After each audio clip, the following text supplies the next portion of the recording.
Hello beautiful creatures and welcome. This video will be part 1 of Mercury in Taurus. This is from the 3rd of April till the 11th of June 2023. This series will be for when Venus is in Gemini because Venus rules Taurus. So I work with card divination, astrology, and I channel energies through my body. As you can see, I'm moving my hands around right now. This is independent of my conscious thought. It's bringing all together lots of different modalities to help us have an understanding of the astro weather for us on a collective and an individual level. The more that we understand what's going on with the astro weather and our response mechanisms to it, the more that we can co-create and flip the energy to something that's linked more into our soul's journey. So I work with the tropical zodiac. This is based on the solstices and equinoxes rather than the constellations themselves as we see them in the sky. I also work with the whole house system. This is because I use a lot of Hellenistic tactics, Hellenistic practices that are based from the Greco-Roman time several thousand years ago. And the whole house system is where, if you know your natal chart and you look to where your ascendant is, this falls in the first house, and that house encompasses the whole of a sign. So each house has a whole sign. For these readings, I recommend checking out your rising sign first if you know your time of birth, because the astrology that I'll be talking about will be in relation to that sign falling in the first house.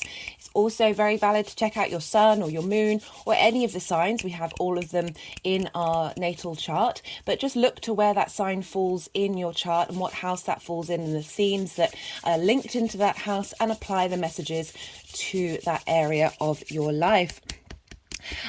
So mostly in the way that I read tarot for these collective readings is for the inner work, the things that we need to do, the things that we need to look at, and how we can really question ourselves and question the world around us based on our response mechanisms. The more that we do the inner work, the more our vibrational frequency shifts and changes, the more that has an impact on the outside world.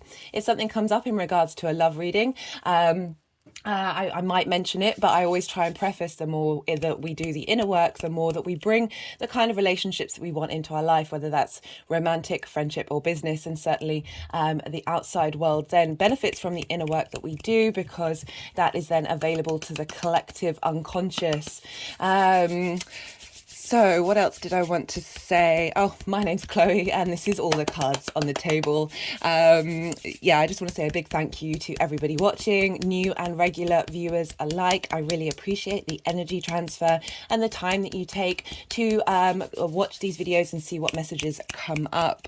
I have an Instagram account, and so I post things on there that there's definitely a different vibrational level when it comes to writing rather than speaking. It's more succinct and bringing everything together, so do go check those out. I also put them on the community page, so if you don't have an Instagram account or you don't want to sign up to that, you can go check those out there. And yeah, so as I said, the inner work and the channeling that comes through.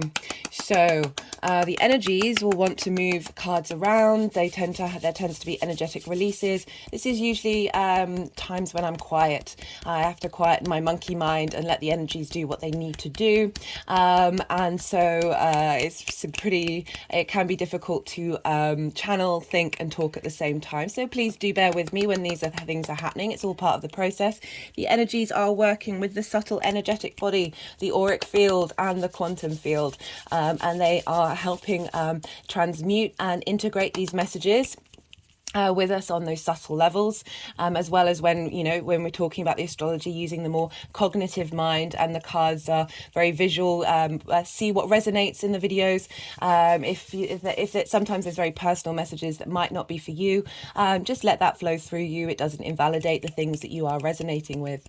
And as I said, when you're looking at the cards, you might have your own intuitive response mechanisms to what's coming through, and add to the layers that are here with us. Um, so yeah, is there anything else that I wanted to say in the introduction? I don't think so. I'm recording this on Friday, the 7th. This is Venus's day, very appropriate because Venus rules Taurus. And so she is impacting Mercury's journey through Taurus, which is quite a long one because there will be a retrograde. Let me just move this out of the way so you can see all of that. And so we've had Mercury since for the past 5 days in Taurus. It's certainly been a shift and change from being in Aries.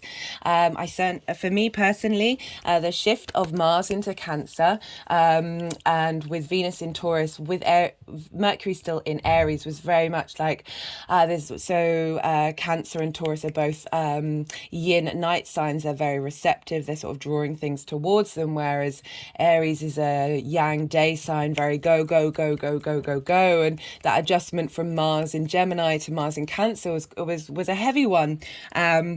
And now, and while Mercury was in Aries, it felt like Mercury was like, guys, come on, we've got all this stuff to do. And Venus and Mars are like, hey, no, we're just going to chill. We're cool.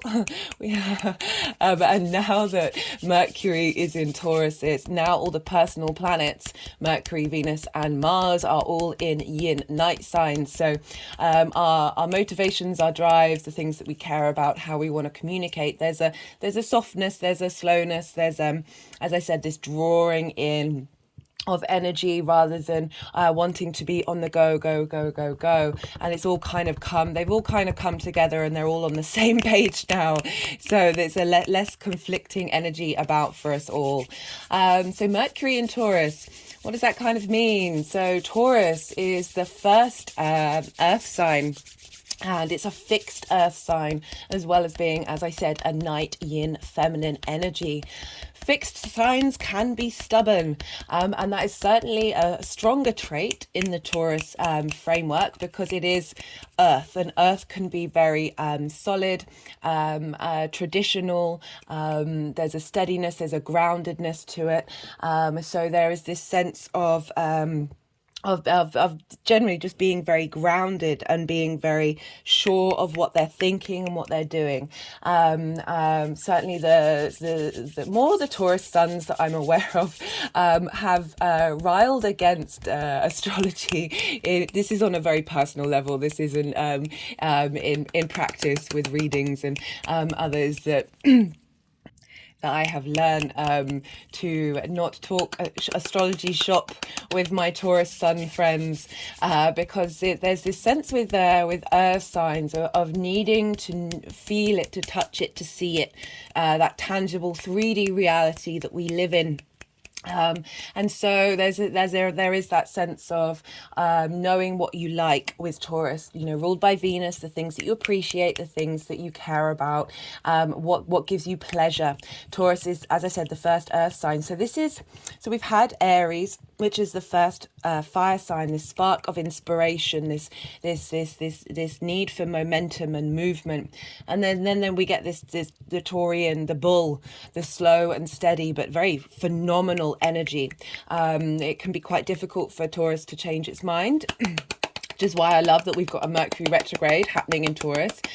Speaking of Mercury retrogrades, they are happening in the earth signs this year. We had one in Capricorn at the end of last year and the beginning of this one. We'll have one in Virgo later on in the year. So really getting us to reevaluate the way that we think in terms of the physical 3D realm. But going back to Taurus, so we move from Aries, where we're getting a lot of inspiration, a lot of momentum, a lot of movement, into Taurus, which is how do we feel about it? And I don't mean on an emotional space, but I mean in the physical body, our tangible senses, how our physical body responds to things. Does it bring us comfort? Does it bring us joy? Taurus is, a lot of people say that Taurus really likes the finer things of life. That can be the case, but it's more about knowing what it is that brings you pleasure and what it is that you like, and being very like, well, this is it and this is what I'm sticking with. And so that surety, that fixed energy, which is why I said is, Taurus is it can be more stubborn than other signs, because that with fixed energy, so we have this cardinal energy of Aries, and then we always move from cardinal to fixed and then mutable. And so fixed maintains the things that cardinal instigated. So once you've sort of got an idea of where you're headed and what you're doing, the fixed energy will keep that going. And sometimes they just keep going and they don't stop. So that's the kind of energy that we've got right now of this. There's also this with Mercury in Taurus, there's a sense of charm. So this is how we communicate. And this is in so many different ways, how we communicate with ourselves and the things that we like to share with others. Mercury is, again, linked into the mind and how we communicate, but it's the road opener. It's the herald of the gods, wanting to clear space in order for information to flow, whatever kind of information that is. Taurian energy can often be very much linked into food, flowers, being in the garden, appreciating nature, being able to want that sense of that Venus sense of what you appreciate, what you love, and bringing things together, and a sense of value that Venus has. And so with Mercury and Venus combined, so we've got this sense of charm that Venus can have, this ease, this flow with Mercury. A sense of, rather than the rushing around the speed of talking of Aries that Mercury can have in that sign, there's a slowness, there's a more of a surety about what it is that you're saying. You're not questioning it so much. You're very much taking your time in order to express yourself. It's linked more into how it is that you feel, what the things that you're saying. Do they feel good to you? Do they resonate on a tangible, felt sense? And so we've got this retrograde here. This video is going to be, as I said, it's going to be focusing on the time frame of Venus being in Gemini. Venus is still in Taurus. She's at the last couple of degrees. So that is still a very relevant energy to kickstart. And we had a few aspects that were important predating this video. So at the beginning of Mercury's transit, we had a sextile with Saturn, so like helping our legacy of where we're headed, feeding into Mercury at the beginning of its journey, and then that will inform it for the retrograde. And then we had also a square with Pluto, so bringing about this sense of power and communication, like what information, how do we feel in our body about the power dynamics that we're having in Aquarius. But for this particular video, as I said, I'm going to be pulling, there are going to be 5 different piles. I'm going to do Mercury in Taurus in general, Mercury in its shadow phase, speaking of the shadow. So what does that mean? So this is when Mercury gets to the degree that it's going to stop its retrograde at. Let me try and make that a little clearer. So Mercury is going to retrograde at 15 degrees 37 minutes. For those of you who don't know what a retrograde is, this is when it looks like the planet is moving backwards in the sky. It's not in reality, but for Earth, that's how it looks like. And this is when planets are closest to Earth. So they're getting a lot of Earth energy. So Mercury is in between us and the sun. So it's getting that combination of that sort of very Earth frequency, rather than completely being in the sun's orbit and receiving that divine light. And so this means it's a time for revisiting, time for going over things. It's a revision time. You're getting to see and work out details that you might have missed, that is actually going to facilitate your journey moving forward. I really like Mercury retrogrades. Yes, sometimes you can get there's a lot of talk about electronic goods failing or not signing contracts during this time, but it's all going to depend on your personal chart. These things can come up, but they're redirections to make sure that we are on the right path. That's one of the cards that came up, was the card of many paths, which I thought was quite funny. So this retrograde, this is, as I said, a time to go over things and a time to revisit. And it's, as I said, they're happening in all of the earth signs this year. So I was talking about shadow. So Mercury is going to go retrograde on the 21st of April at 15 degrees 37 minutes of Taurus. And then it's going to move all the way backwards, and it's going to go all the way back to, I think it's 5 degrees and 50 minutes. So shadow. That's when Mercury hits 5 degrees 50 minutes. It's still direct, it's still moving forward, but the shadow period between now, essentially it's happening today. I think not quite at the time of recording, but perhaps during the recording it will go into shadow. And the shadow phase can be incredibly powerful. As I said, it all depends on your chart and how you respond to these things. So the shadow phase can tend to bring up a lot of the things, a lot of the clues and information that you're going to need, that can highlight what's going to come up for you personally during the retrograde. And so for most of Mercury's journey in Taurus, it's going to be in shadow, and then it's going to be retrograde, and then it'll be direct again. So we've got a lot of intensity right now that's already linked into the retrograde, even though that's happening in how many days? Let's see if I can do maths. 14 days. It's going to be in 14 days time, so 2 weeks from now. So we've got this shadow period, and as I said, that's going to be a time when we're just going to get clues about what's going on with Mercury and its retrograde in Taurus. You know, Taurus is also linked into our safety, our security, our needs, our physical needs, the food that we eat, the clothes that we wear, the roof over our head. But that sense of security and safety for longevity, very much linked into the pleasure of the earth, rather than the other two earth signs, which is Virgo, which is more about how can, the healing modalities, how can we use this 3D realm to facilitate in a social way. And then Capricorn is that collective energy of what are we doing long term. This is a very personal transit. It's happening in an individual sign, and it's affecting us in an incredibly personal way about how we feel about the world around us. How do we connect to it? So my hands are just tapping over my heart chakra. So if that sounds like I'm the vibrational level. Taurus is also linked into, speaking of vibrations, Taurus is also rules the throat and the neck. And so Mercury in Taurus is very much getting you in touch with your inner voice, your ability to speak your needs and the things that you appreciate and care about, with a sense of strength and longevity, this fixed nature. And so this retrograde is going to be having us go over and contemplate that part of who we are. With after all that inspiration coming through from Mercury's journey through Aries, now we're like, well, how are we integrating this into our physical body? How are we drawing down, whether it was conscious or not, that inspiration that's come through, that energy was still around. How are we drawing that down into it then being in how our body communicates with itself, how we communicate with our body, and how those actions manifest based on that inspiration that's come through.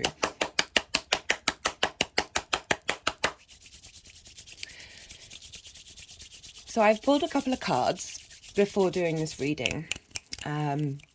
We've got five cards. 2 of them are representing Venus and 3 of them are representing Mercury. And I just wanted to read from the book, but the energies are wanting to. So these are the cards that we've got for Venus. I don't know if you can quite see them over there. And we've got the Earth Keeper and we've got the Corn. And the Earth Keeper is representing her journey through Taurus, which she's nearly at the end of. Let me just get the book, and this is from the Mystical Shaman Oracle deck. I put all the decks in the description box, if any of them take your fancy. So the Earth Keeper, the essence, just as you're involved in co-creating your world, you are also responsible for its well-being. I talked about quite a lot in the Venus transit in Taurus and Venus in Aries that there's an element of cleaning things up and tidying up, that sense of ease, that sense of beauty and a happy mind. There's lots of studies about how if you tidy your room, or your space. There's an ease in your mind, there's an ease in your body, that you're able to appreciate your surroundings more. And I've been getting quite a strong message from Venus of wanting us to tidy up after ourselves and take care and be mindful of the things that we do have and the things that we do care about, and just having a little bit more respect. So it was interesting to me to see the Earth Keeper come up for Venus in Taurus. The Earth Keepers are dedicated to the stewardship of Earth and all life. They choose to hold the sacred dream of a planet where all beings live in peace and where the rivers and air are clean. Remember that everything you do has an impact for 7 generations. The invitation: you have outgrown your small dreams of success and achievement and are ready to dream big. With possibilities beyond your wildest expectations, take on the mantle of the Earth Keeper and reach out to a friend in need who you may not have been in touch with for some time. Take care of your pets and feed the strays that come by. Clean up your yard, and this is a reflection of your relationship to the earth. Grow the sacred dream and your personal life will flourish. Remember, it's not about me any longer. Now, it's interesting about the dreams, shifting in dreams, because let me just double check. Because Venus is making a sextile to Neptune. I've pulled cards on that for the Venus transit. Yeah, today she's making an exact sextile to Neptune, and that's all about the dreams, the reality shifting, or our appreciation expanding, looking bigger and but more on a collective level. The medicine: as you take care for your body, you show you care for Mother Earth. So begin with the stewardship of your health. What are you putting in your mouth? Are you feeding on foods and thoughts that are not good for you? Start doing what you know will be good for you today. So that's a really interesting reminder of, now that Mercury is here in Taurus with Venus, so Venus is having an impact on what's going on with Mercury, is not only the things that you put in your body, but the thoughts that you're having. This is not to name or shame or make you feel terrible if you have thoughts that may be negative or frustrating. That's all part of the human experience, and hold space and compassion and love for the fact that you are just a human being in a human experience. But Venus really does ask for us to be mindful. She doesn't want to shame you for that. She doesn't want to make you feel bad, but just asking to step into that space of all we can do is try. All we can do is try and keep trying and do the best that we can. We're not perfect. That's not the point of us. But we do have the capacity of being mindful. So this is the card that came up. Again, we've got a very fertile energy here. We've got the Earth Keepers, and now we've got the Corn. And before I even read what the description was, I was like, oh, this is to do with Mars's journey through Gemini. We are now harvesting the benefits of that transit. The essence, the Corn, and so Venus is going into Gemini on the 11th of April, so in four days from now. The Corn represents the mother of sustenance and tangible abundance. This symbol represents, so whatever's going on with Venus is having an impact on Taurus. So Venus's journey in Gemini is still feeding into that very tangible space, that very earth space, the food of Taurus. This symbol represents material prosperity in the world of form that provides stability and sustenance to many. There is more than enough. The invitation: you planted a beautiful field of dreams and worked hard. Even in moments when you were losing faith, you continued. Now the spirit of the Corn comes to honor this and show you a bountiful harvest. This is the time to reap the rewards of hard work and trust. Whether those rewards are financial or the kind of prosperity measured in quality rather than quantity. You are so blessed when this symbol appears. Don't forget to share your good fortune. The medicine: be aware of shortcuts to your dreams or a fast track being offered to you now. Be especially mindful of your feelings of entitlement or expectation to get something for nothing. This is a time for gratitude, perseverance, and humility. Be prepared to work towards your goals and plant the seeds of your intentions consciously and respectively. Release any insecure thoughts of scarcity, feelings that there is not enough, or worry that someone else could take what is yours. Know that the universe will always provide. provide, but you must be in a relationship with it in order to receive. You will reap what you sow. Take heart.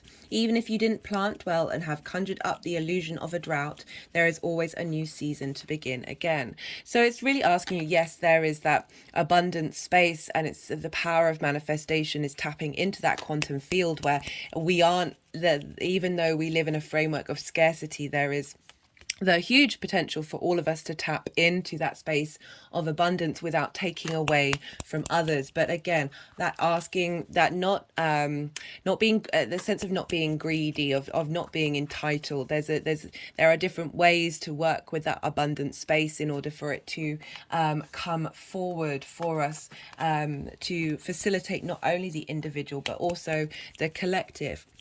And again, that harvest that it came up of being very, very much about how Mars in Gemini for 8 months may have caused some disruption, may have been here, there, and all over the place. And Venus is really smoothing out that journey, bringing all that information, gathering in Gemini. She's bringing together, bringing a sense of harmony, a cohesion, what do you actually appreciate, what it is that you value, what it is that you care about. And that is all feeding into Mercury's retrograde. So all that information, so they're in mutual reception with one another. So Mercury rules Gemini and Venus rules Taurus. So they're in each other's realms. So they're able to communicate very strongly with one another of, okay, Mercury, here is all this information that I'm collecting and I'm making harmony with and I'm making peace with, there's Venus in Gemini very much likes a lot of stimulation. I'm going to be doing a transit video on that, but that ability to collect this information and find joy in it, and then feed that information to Mercury about how our body feels about it. What do we want for our long-term security and safety? That sense of, if we are going to have certain opinions and likes, what is it that's working for us in the long term? So I've got 3 cards here, and these are for Mercury in Taurus. Now, one of the main the main aspects that Mercury is making is the day that it goes retrograde. On the 21st of April, it will be in a very tight conjunction with Uranus. So it really tickled me that the lightning card came out,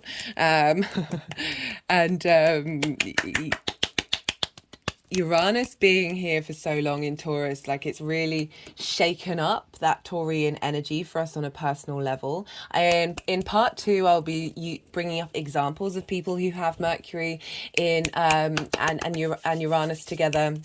It's very unique, maverick energy, still with that charm and that ease of the words that you're saying, but just being able to tap in to a sense of uniqueness and divinity. So the many paths. Let me just find that first before I pick it up. So as I said, I'm just doing the part of Mercury's journey while Venus is in Gemini for most of it. It will be at nearly the halfway point of its retrograde until for this video, just to get you an understanding of what these cards and these energies coming through are about. So we've got many paths. The essence, all paths lead to spirit. What you bring to your journey is what will determine if your path of suffering, if yours is a path of suffering, a path of wisdom, a path of bliss, or a path of loss. A path of loss. A path of loss. I think sometimes they can be everything all at once, to be honest, guys. I don't always fully agree with the messages in this book, but there is about our perspective and the way that we look at things and the way that we flip that energy. Yes, things that can happen to us can cause us anxiety, pain, frustration, agony, but how long do we hold on to that energy for? especially in the way that our body feels as well. Consider the traveller who met two stonemasons. He asks one, "What is he doing?" And the mason replies, "I am squaring out this stone." He asks the other, who is doing exactly the same thing, and gets the reply, "I am building a cathedral."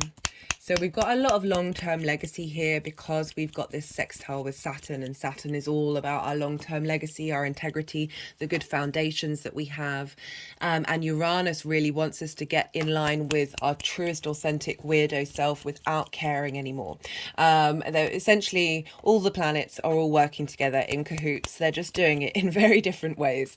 But that is our own sense of authenticity on an individual spirit level. We are the universe manifest in individual form, and we're here to currently break the cycles, guys. There's so much trauma out there. We relive it. And the human body, Taurus, has a huge physical capacity for healing, Virgo, for our long-term cycles, Capricorn. I'm building a cathedral. One man has a job, the other man has found his work and calling. He is part of an endeavor much greater than himself. Be sure you pick a path with heart. Essentially, that's implying, like, whatever it is that you do, you can find a space to acknowledge your part in this society, in this collective as a whole, as an individual. The invitation. Your call now is to take a big, bold step and leave the beaten path. Heaven and earth are conspiring on your behalf to support you in this move. Do not dally, lest you miss the moment. It is time to sail into uncharted. Be sure to attend to both your path through this earth as well as your journey through the stars. Again, the whole don't miss the moment thing. I mean, I don't like it when we're given the impression that we might miss out on things, or there's a pressure to do. Yeah, it doesn't sit well with my need for independence. So we've got this is a retrograde, so we're all going down many different paths. We're going to be revisiting our past, contemplating our past, working out whether we're on the right path or whether we want to change and grow and evolve the path that we're on. All of these options are open to us. You know, retrogrades are very much a time where you can work out whether what it is that you're doing, and however this falls in, wherever it falls in your chart, whether it really whether you really connect to it on that sense of appreciation and value of how you want your ability to communicate your value, your appreciation, not only to yourself, but to the outside world and to the universe itself. So as I said, when Mercury begins its retrograde, it's going to conjunct Uranus, which is, for me, the path clearer, the breaker of chains. It's the maverick of the solar system. Its north pole points towards the sun. All its moons are in retrograde, but it tends to shake things up. It's very innovative, very radical. Sudden changes can happen. So we've got this very powerful energy. It also can be linked into lightning. The way the lightning strikes completely changes our direction. And also that release of tension. If we're not tending to Uranus energy or in that area of our chart, and not releasing the tension that might be there, that's not allowing us to truly be ourselves, Uranus can come along and break all that down. I've talked about my own Uranus experience. It exploded my whole life, where I lived, where I worked, what I was doing, and it was very dramatic. But I wouldn't change it for the world. If I had been addressing these things sooner, if I hadn't been able to address them, I knew the issues, but I wasn't able to get out of a dynamic, and that can be really helpful if you genuinely are a bit over swamped and you don't have the capacity to do it yourself. That Uranus energy will come along and go, "Hey buddy, I've got your back." Might feel a bit uncomfortable, but don't worry. So the fact that this is the energy right at the beginning of the retrograde is a very powerful thing indeed. The medicine: you have outgrown your current situation and risk losing your way in your own backyard. You are being called to step out of your comfort zone. Respond now. while the call is still a gentle whisper. Even though the woods look thick and impenetrable, venture in and let nature guide your steps through the dark, because we're dealing with Taurus, very much linked into nature, until you reach your destination. Remember, if you do not know where you are going, any path will take you there. So, this is not saying, go and break up all the things in your life that might feel uncomfortable in the lead up to this. No, you're gonna, sit and meditate with these things. We're still dealing with a night yin sign, so it's about being receptive, and really, you tend to know what it is, but there's also, we're dealing with a sense of security here, of tending to our own security, and that can mean that we are in situations that are uncomfortable. You need to do what's right for you, and you need to be mindful about the journey that you're going on. But things can, we're also dealing, Mercury is moving through where the nodes are. Yesterday it was exact with the nodes. And so it's influenced by the eclipse season between Scorpio and Taurus, and so we'll be helping bringing understanding to that eclipse cycles. Whereas Venus was helping us have a sense of appreciation for what's happened, Mercury is going to have that sense of understanding, the ability to connect the dots and work out why these changes may have happened. Eclipses mark new beginnings, culminations and endings, and everything all at once. And so, with Uranus, it has felt very disruptive on a global level and on a personal level. But there's a lot of support here with the fact that this is all happening in Venus's sign. We've got the medicine wheel, and this is the medicine wheel is a sacred hoop with the 4 cardinal directions well marked. It represents the cycle of life, the cycles of nature, and the circular pattern of our cosmos. It has been used for millennia in indigenous cultures to bring harmony and well-being to the village. Its direction symbolizes the 4 steps the shaman takes to become a person of power and wisdom. The invitation to manifest clear blue skies in your life. It is important that you take a look at certain aspects of your being.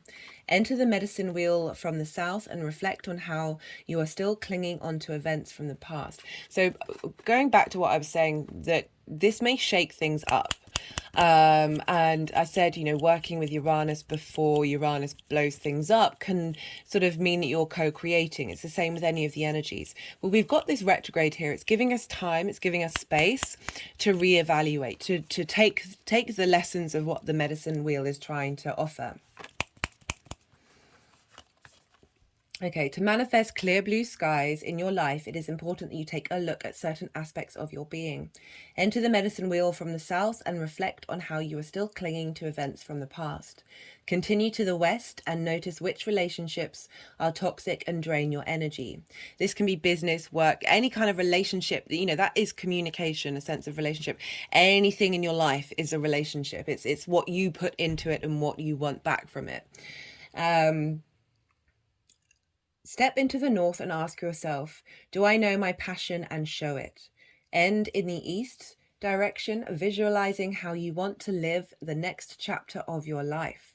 It is up to you how much you spend your time in each direction, minutes, days, or months. But when you are done, make sure to step outside the wheel and contemplate your journey. The medicine. You must not postpone your healing journey any longer. It can be difficult to start, but you must find the inner strength to step into the medicine wheel, or you may lose your opportunity. They sure do like to say that you're going to lose your opportunity in this book. I'm just not a fan. I like the book and the deck, just not that limitation. There are many ways and many paths. Choose the one you resonate most with. Once you have found it, the only mistake you can make is not to follow it. Go boldly. Yeah, I'm not a fan of mistakes or limitations. We are all here on our own journey. I've often found a lot of the mistakes that I've made, you're making peace with every action that you take. It just opens up that abundant space that Venus's energy was talking about. And rather than shaming yourself, I don't like the shame that's linked into the idea of making a mistake. You could have done something that you may next time want to do differently, but holding shame and resentment are not the energies that I feel are conducive to us appreciating and valuing our 3D form in this crazy universe, which is very much Taurian energy, that physical body that we have, the physical form we have, and how we feel and interact on a 3D basis. Right, so those are all the cards. That's quite a lot. That's quite a long introduction. I'm going to kick off. I'm hoping to get through the first 6 zodiac signs. So that will be Taurus, Aries. I always start with the sign that the transit is happening in. So Taurus, and then I work backwards. Taurus, Aries, Pisces, Aquarius, Capricorn, Sagittarius, and Scorpio. I'm hoping to get all of those done. And I really hope you enjoy the messages that come through. As I said, I really appreciate your time and your energy. All my love. Oh my goodness, guys. How could I forget? I didn't like the road opener candle to Mercury. Here we go. Oh, no, that completely went out.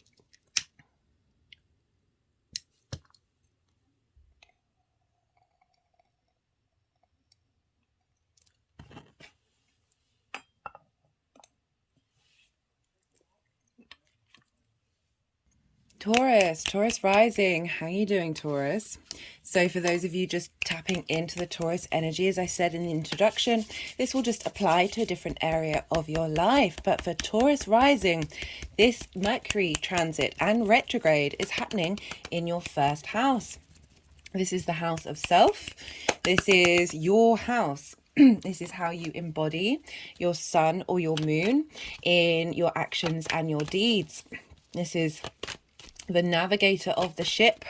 This is the mode in which you get to your destination, and so this is also your body, your appearance, and how other people see you. So you've had Venus move through your sign, and you've got Uranus there. You've had Uranus there for a while. We've talked about this a lot, Taurus. Really getting you in alignment with your unique way of how you embody yourself in your actions and your deeds. And now we've got Mercury there, and we're going to have a Mercury retrograde. So what does this mean? Revisiting how you embody yourself. How do you communicate? Focusing more on what it is that you think. Maybe getting in line with your body and your appearance. Taking action in a way that truly represents your nature during this time. So I'm going to be pulling cards for 5 piles, and this is going to be Mercury in Taurus in general, Mercury's journey in shadow, when it goes, and Mercury's when it stations a retrograde, and then a conjunction with the sun, and how these energies are moving forward into the next part of the cycle. So we're dealing with Mercury in the first house. Again, being able to, as I said, being able to communicate what it is that you how you want to embody yourself, being able to communicate with your body as well and your body's needs. That can also come up during this phase. And because Taurus is ruled by Venus, your first house is ruled by Venus, we're going to look to be where Venus is going to be for this particular part of the cycle. And even though she's still in Taurus, the last couple of degrees, she's at 25 degrees. So she's moving into Gemini on the 11th. So we're still getting her imprint here for Mercury's journey in Taurus. But then she's going to be moving into your second house of values. This is how you, what it is that you value, how you value yourself, and how you manifest. It's your resources. It's how you make your income. So Venus is moving through here, helping you get to appreciate yourself during this time as a sense of abundance and flow, and just this desire to connect to the things that you value. Perhaps you're getting more pleasure in the work that you're doing, of how you make your money, helping you understand and appreciate your ability to manifest. And all of this is feeding into your first house. So you've got your value system feeding into the actions and deeds that you're taking, and the way that you're able to communicate those things. It doesn't just have to be verbally, it can be through body language, it can be, there are many different forms of communication. And so she's going to be feeding information into Mercury at this time of really reinforcing what it is that you value in terms of how you express yourself, and how you you know, Mercury is also very much linked into doctors, cadulus. I always say it wrong. I always say cadulus, and there isn't an L. Is the symbol for doctors. So this ability to understand what it is that your body needs, and how to give a sense of vitality to your physical self. You're going to be able to communicate that easily and understand your needs on a very intrinsic level. You're also going to be going over these things and revisiting and working out, you know, what is your voice? How is your voice being truly expressed on a very physical, fundamental, appreciative level? And you've had Uranus moving through there for a while. So again, you've really been working on this area, as well as those eclipses. We're going to have a Taurus full moon, and that is going to be an eclipse. So not a full moon, my apologies. We're going to have a Scorpio full moon on the 5th, and that's going to be in the sign of one-to-one relationships. It's going to be opposing your Taurus energy. But generally, Mercury is going to be going over all those eclipse points, and helping you communicate and understand the details of all those big changes that you've been going through. So because we're dealing with Mercury...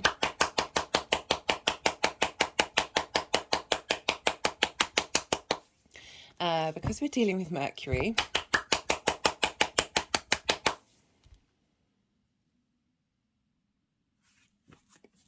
so I just...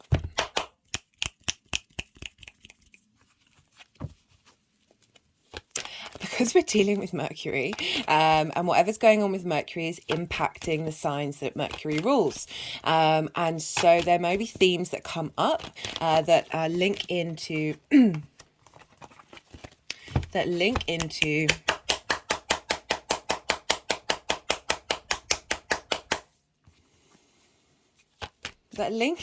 I do apologize, guys. Well, I don't apologize. I realized in my the Libra moon transit videos that I did, I was very apologetic of what was going on, and the moon was in Virgo, which is very much a space of self-criticism. Anyway, so Mercury rules Gemini and Virgo. I do appreciate that I'm dealing with Taurus here, and I channel through my body, and so the energies are perhaps going to be a bit more vocal in wanting to do what it is that they need to do. So Mercury rules Gemini and Virgo, and so we've just talked about Gemini. So what's going on with Mercury? So you've got this feedback loop, this mutual reception between Venus and Mercury, and so what's going on with Mercury is impacting Venus, and what's going on with Venus is impacting Mercury, and Venus is in Gemini. And so again, impacting what's going on for this transit is going to be impacting your house of values, as well as Virgo, which for you is in your 5th house of creation energy. This can be fun, amusement, the things that give you pleasure. It's also romance, dating, and children, but all of this stems from your creation energy, and how you feel about that, and that's being impacted in your ability to communicate your authentic self, and feed into getting you in touch with your creation spark. So that's the kind of general energy that's going on that level for the Taurus energy. So now, as I said, there's going to be 5 piles. The first pile is Mercury and Taurus in general. That's funny because that was one of the cards that came out before, and I was like, we'll see if that comes up again, along with the 8 of Wands. So the first pile will be Mercury in Taurus in general. The second pile will be Mercury in its shadow. And so it's going to start, it's in its shadow from, let me check. So it's just moved into its shadow, which is might explain the energy that's going through my body right now. So Mercury, as of now of this recording, is in its shadow phase, and this is when signs and clues are going to come up about what this retrograde is going to mean for us all. And so this is the shadow period between the 7th of April and the 21st. Maybe I should... Sorry, I just had to pause the video because I was questioning whether I should be doing the reading right now or whether I should go outside and go for a walk. And the energies were like, no, keep going. So we've got Mercury in shadow. So as I said in the introduction, this is when clues are going to come up about what this retrograde means and what it is that we're going to be revisiting. And so this shadow period is from the 7th to the 21st of April. And there aren't that many aspects that Mercury is making during this time. The only major one that Mercury is going to be making, and it's in this energy right now, actually, but it's not exact, is a sextile to Mars. And Mars is in Cancer, which is in your third house of communication. I've done a Mars transit video, so do go check that out. I think I pulled a card for that one. Yeah, I did. I pulled cards for that. And so we've got this energy of sextile, which is an aspect of Venus, which is bringing in about cohesion, understanding, appreciation of our emotional actions that we take and how we embody our actions on an emotional basis. A very Mars in Cancer wants us to harness our intuition. So we're really focusing on that. And that's feeding into Mercury right now at that shadow phase of what's driving you to make changes, what's driving you to connect on an emotional level to these clues that are coming through this shadow phase of where we're going to spend some time revisiting and understanding, and for you, Taurus, who you are, and what does self mean to you, and how do you take action with that, is feeding into our ability to communicate and understand our emotional response mechanisms. So Mars is having a big impact right at the beginning of this shadow phase. And so during this period, Venus will have now moved into Gemini. So as I said, that's moving into your value system.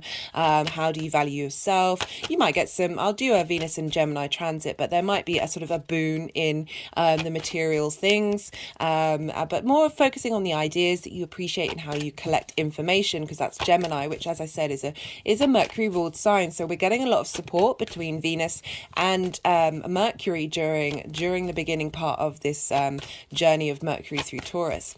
The third pile will be when Mercury stations retrograde, and this is happening on the 21st of April at 15 degrees and 37 minutes. I'm going to put all of this in the description box. I know it's a lot of information. You can go and check that out and perhaps mark it in your diary to see what comes up at that retrograde point. Again, very potent energy is we're heading into this space of revising. Now, all during this time, Mercury is an evening star. So like Venus, Mercury has an evening star phase and a morning star phase. And we, depending on your chart, you will have a evening star Mercury or a morning star Mercury. And this is all whether Mercury rises up before the sun or comes after rises up in the evening before the sun. And so with a evening star Mercury, this is when, and we've had this since the Capricorn retrograde, and this is when we are going over things in the past. It's more of that receptive yin energy of contemplation, going over things, revising. So we've got this energy of that already with the retrograde. So we're really been going over old territory, figuring out what works for us.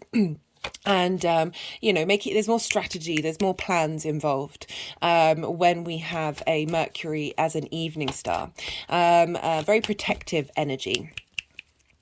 And so we've got all this happening during the retrograde. So not only we are in retrograde motion, I mean, this happens every time, but we're just highlighting the point of this is a really potent time to get in touch with the things that really matter for you long term. This is about long term planning, and this station retrograde is happening at 15 degrees and 37 minutes, and Uranus is in Taurus at 17 degrees and 52 minutes. So it's a 2-degree conjunction, so still very tight, very close, having a big impact. As I talked in the introduction, this is very maverick energy, very unique, revelationary, awakening energy. There's a sense of rebellion here, but not rebelling for the sake of it, but just appreciating your own individual space, your own maverick ability to be a different entity, and to go against the grain. It doesn't mean that you aren't still within the community. That's still very much a thing that I feel that we're working on, as working out how can we be this autonomous individual maverick, innovative space of being that unique spark in the community, and having it facilitate not only your own journey but the journey of others. So we've got this really potent energy right at the beginning of the station. So this is really informing Mercury's journey of how Mercury's going to be thinking in very unique and different ways, and finding new paths to walk along.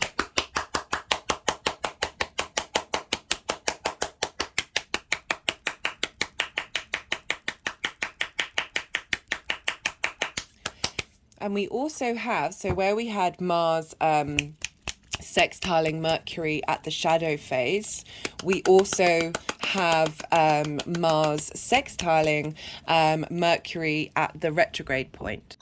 So both Mars and Uranus are having a big impact on informing Mercury's journey in Taurus. So that will be, Mars is at 13 degrees 47 minutes. So again, a 2-degree orb in Cancer. So really highlighting the support at Mars is sort of the midway point between in Cancer and its long journey of informing that retrograde of everything that Mars has learned about what motivates you to take action on an emotional basis.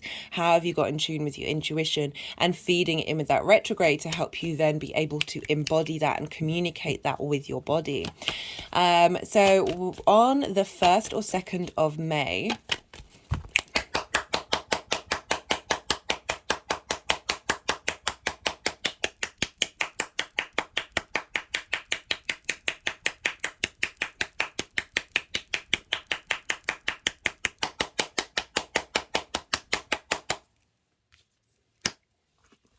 we have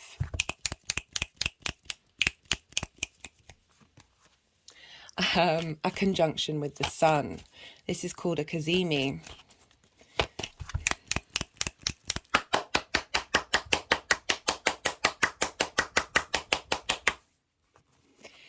And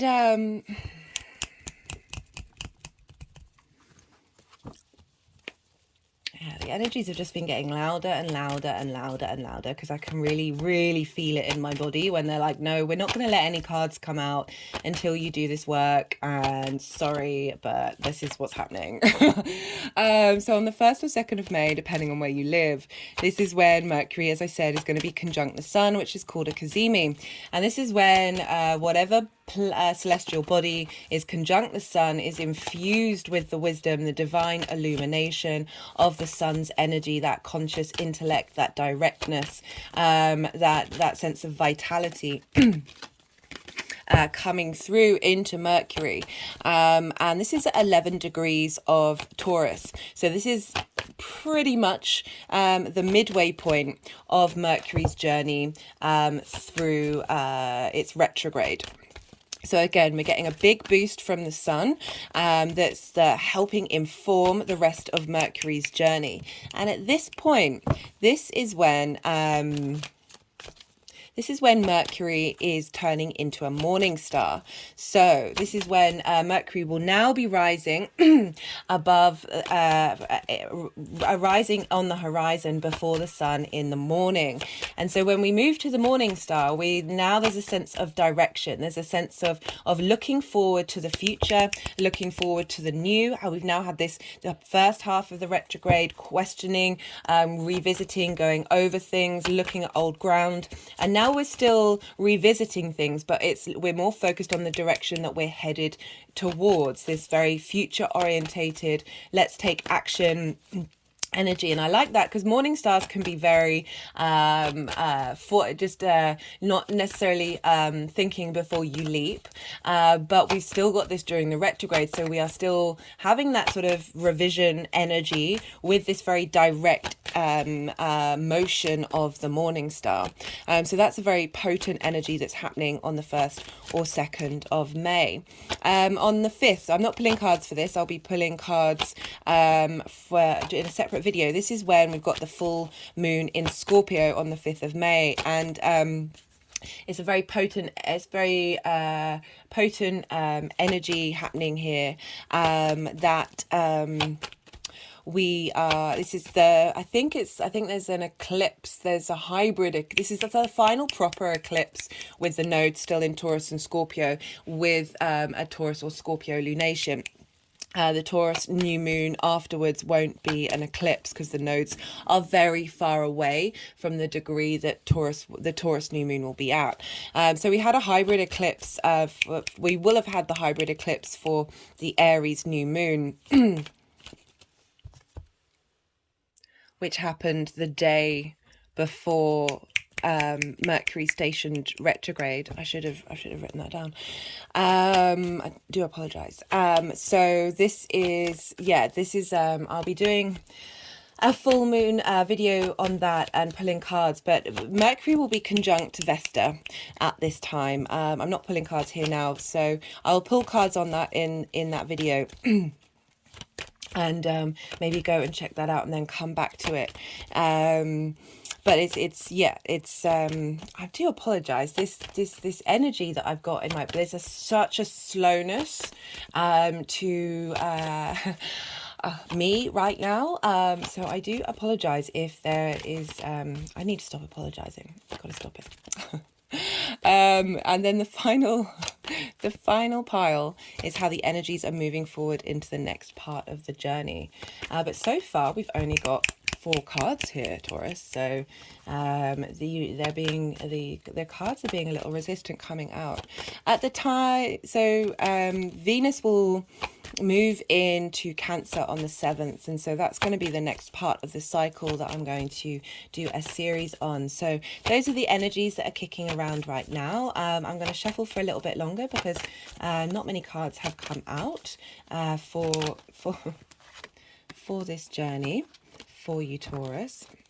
I usually have a lot more to say. I'm usually doing a lot more aspects, but because I usually wait for a couple of days to get an idea of what Mercury, what energy feels like, so I don't do the readings. Oh my goodness, I'm finding it really difficult to get my words out. I don't usually do the readings at the exact time. Your card, Taurus. At the exact time of the... Oh my goodness me, Taurus, please do bear with me while I am working through the ability to rediscovering how to speak again. Okay, so my finger's now clicking over the throat. So we're rediscovering how to communicate on a very authentic level.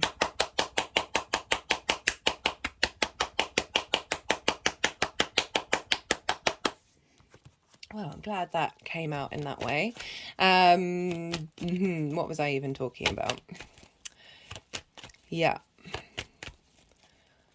Trying to think if I can, while I'm shuffling, bring up anything else.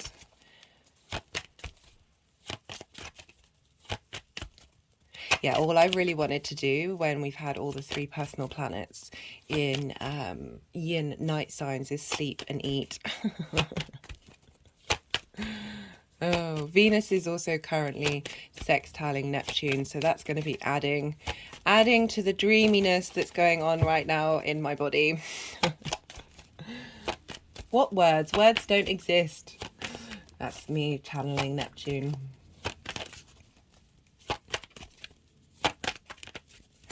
So, just going to shuffle for a little bit longer because I feel that there are more cards that want to come through.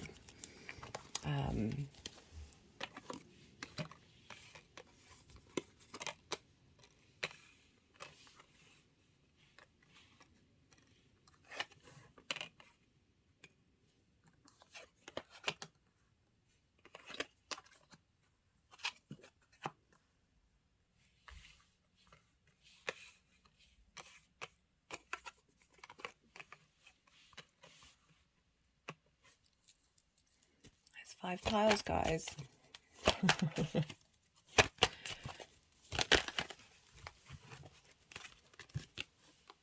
Got lots of swords here, Taurus.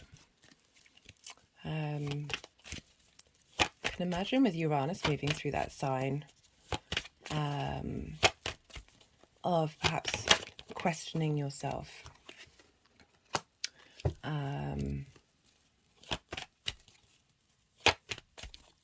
And you've got all that stuff moving through Aries. That's and where Mercury's been, of the 12th house, the hidden house, and unraveling concepts of who you are, which, yeah, makes sense that there's that. And I'm liking this, the Three of the Cups. The Three of the Cups has come through to show that you've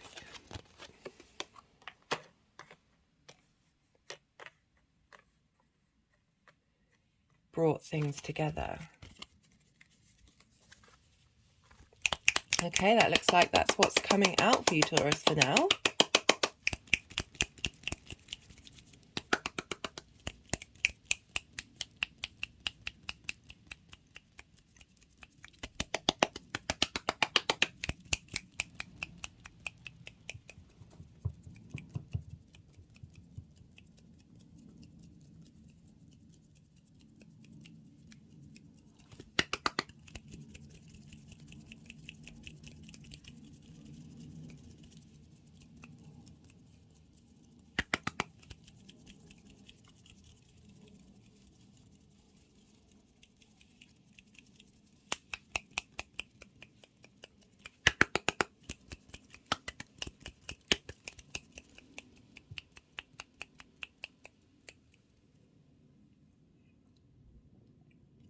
Right.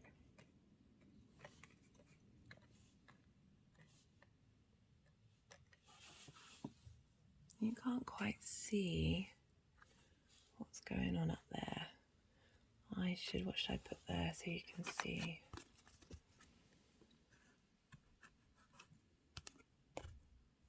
That's better. So we have we've got the 7, the 8, and the 9 of Wands here, swords. And I feel like Mercury moving through all that Aries stuff going on in your 12th house. This is what Mercury's cleared out and helped you work through and at least acknowledge and sit with, and know that these are things that don't bind you, in that Aries, in that 12th house journey, with everything that's been piling up in there for you. Such a reboot for you, Taurus. With that, we're going to have that second new moon that's in Aries. So we've got the 7 of Swords, the 8 of Swords, and the 9 of Swords. The 7 of Swords can feel like you've had your resources stolen from you, that there are parts of you that are you can't access. But I also yeah, so the other message that was coming for us, I also feel like the things that weren't serving you have been taken away. Those hidden parts of you, those trauma parts of you have been cleared out. You know, this can represent Mercury the trickster, of the thief, of being able to take away the thoughts, as I said, that weren't serving you. Because we've got the 8 and the 9. The 8 is very much, it gets you to tap into the fact that all thoughts are an illusion. They don't bind you. You are able to escape this cage of mental anguish. You've got the Nine of Swords, which is very much sleepless nights, worrying over things that you can't control. Again, how do you deal with that energy? Do you hold on to it? When we're in anxiety and cortisol, adrenaline mode, we can't actually think. We're not able to think. We, literally our thoughts, our ability to have cognitive space diminishes. So this can be both of those aspects, that Mercury's coming along and breaking you out of your cage and taking away these worries that they may still be there, but it's how you deal with them, your new perspective, your new vitality. We've also had a lot of, the sun's there. We had that sun conjunction with Chiron. Sun's going to conjunct Jupiter. Such an amazing transit, guys, that you're having, Taurus. There's a part of me that's a bit jealous. But we've got, so Mercury, having done all this, is brought that harmony of that understanding that you now have of yourself, that hidden part of who you are. It's also a very magical space, and that is bringing this energy of collaboration, celebrating with all the different parts of who you are, being in appreciative space. There's, compared to all of this is pain, and trickery, and then we've got this beautiful energy of the Three of Cups, of being in communion with yourself, and that's great energy for that to come through with this Mercury transit, with this retrograde, of you having an understanding of where you're at, so you're able to tackle this retrograde, this change of how you embody yourself, how you communicate, from a really with a space of ease. Again, this is ruled by Venus, so she's really helping us out. You remember in those cards she said of looking to abundance, being mindful, being respectful, but being aware that you can shift gears and look at things differently. So what I love, this is Mercury in shadow, and this is the perfect Mercury in shadow phase. So this is about so the shadow isn't the retrograde, this isn't the revisiting, this is the limbo phase of changing your perspective and seeing what information comes through. So this is you clocking the signals and the signs. Odin, the Norse god, was upside down on the world tree for 9 days and 9 nights as a sacrifice of, like, you're spending time in that contemplation. You're not acting, but he received the wisdom of the runes, which is another form of divination. And this is a real, as you know, it's a limbo space. It's not necessarily taking action, but it's really acknowledging that you, in this contemplation phase, in this looking at things from a different perspective, the wisdom that's going to come through is really going to facilitate this Mercury transit. So we have, for the station retrograde, this is the Ace of Cups, and this is in reverse. And for me, this very much feels that you are revisiting your own vitality. You are going inward and contemplating, is your cup runneth over? Are you in a space of emotional connectivity and abundance, where you are nourishing not only yourself, but the world around you in your actions and your deeds? So often we're in this space when we're depleted, where we are giving from a half empty cup, and so we're constantly running on empty. This is really calling you with this retrograde journey of tending to your emotional needs. Again, this the shadow and the retrograde is being aspected by Mars in Cancer, your emotional body, your intuition, as well as this aspect is being conjunct with Uranus. So perhaps new ways of being able to tap into your deep internal emotional reservoir is going to become available to you in as I said, very unique paths coming up at this time. Something that you really need that we all should address is, how do we emotionally connect to our deeds and our actions and the things, and how we embody ourselves. Are we in love with what it is that we do?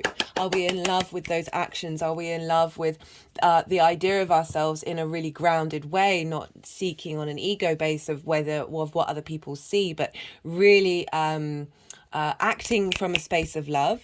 My hands have just gone over my heart chakra. Again, that card said, look to your heart in these things.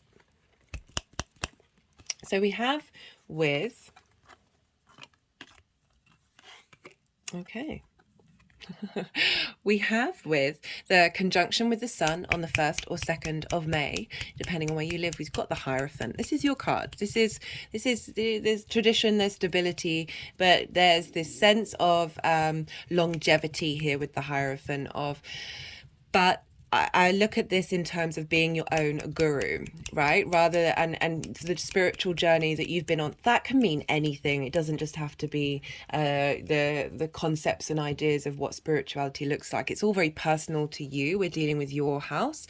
And we've got the Three of Swords with that as well. So the sun helping, healing any form of communication that may have caused you to feel hurt, your heart to feel hurt, but that would have impacted your deeds and your actions and your physical body as well, because we are dealing with the first house.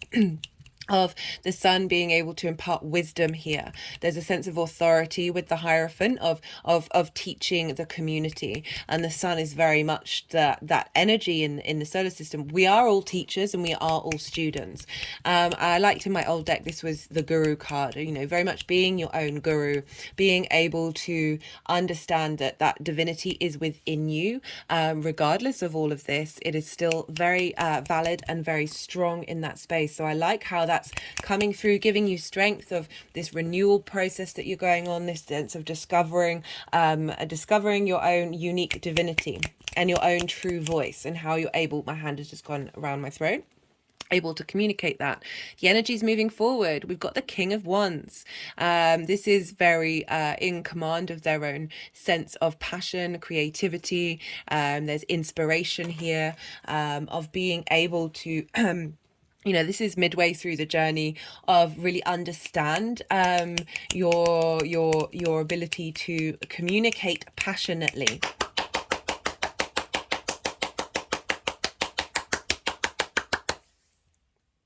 Okay, cool.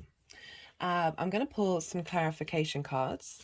Let's see what comes through. This is the numerology deck. Let's see what messages may have been missed by the tarot, or what sort of clarification the deck wants to bring.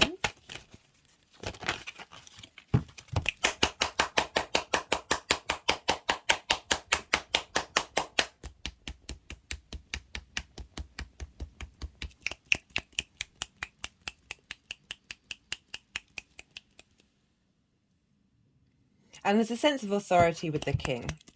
You know, the king does what they do because they know they're in command of their own self. And I like that this is coming. You've got very strong energy coming through for this first house transit for you, Taurus. And, you know, this is all being impacted by Venus's journey through your second house of your values. So really being able to utilize that information and understand what you've learned with that Mars transit being facilitated, amongst other things, that Venus is doing there, of really getting that sense of appreciation of who you are.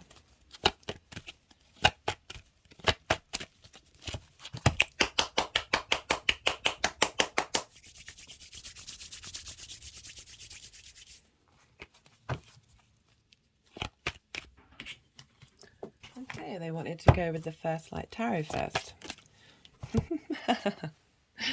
The Hierophant has come out again. Trainer, wisdom, understanding, mentoring. Love it when there's a double card, just reconfirming the messages that wanted to come through. Now let's go back to the numerology deck.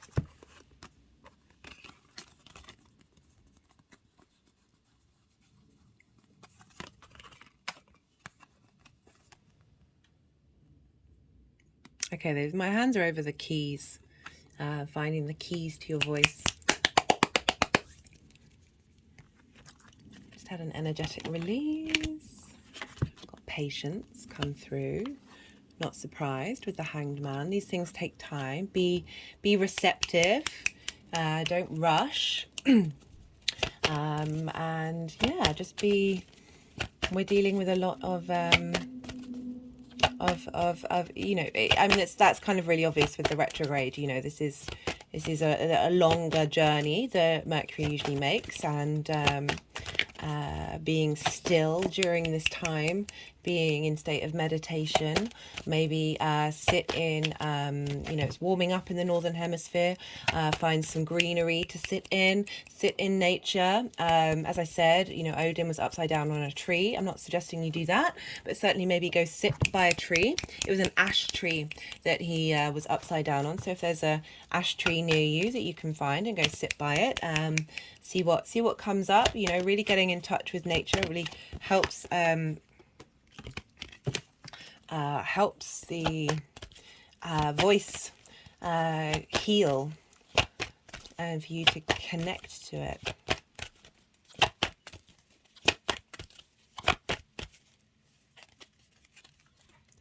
Just seem to want to do one more from here.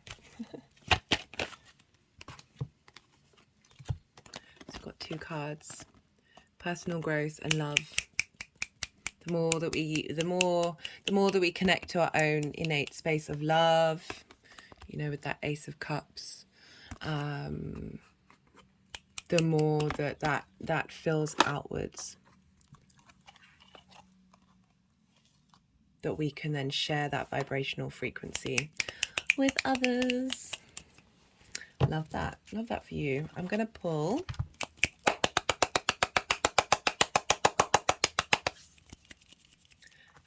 a card from the Oracle of the Rising Sun to see what final messages want to come through for Taurus. You know, I'm going to take my own advice after I finish recording these readings, and I'm going to go walk in my local park, which I'm very lucky to have a couple of minutes away, and go sit under a tree. It's a lovely day today. There is part of me that's like, why did I decide to do this video?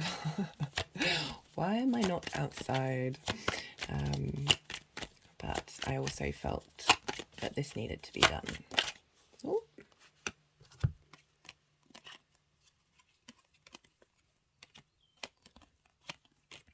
Okay, eccentricity.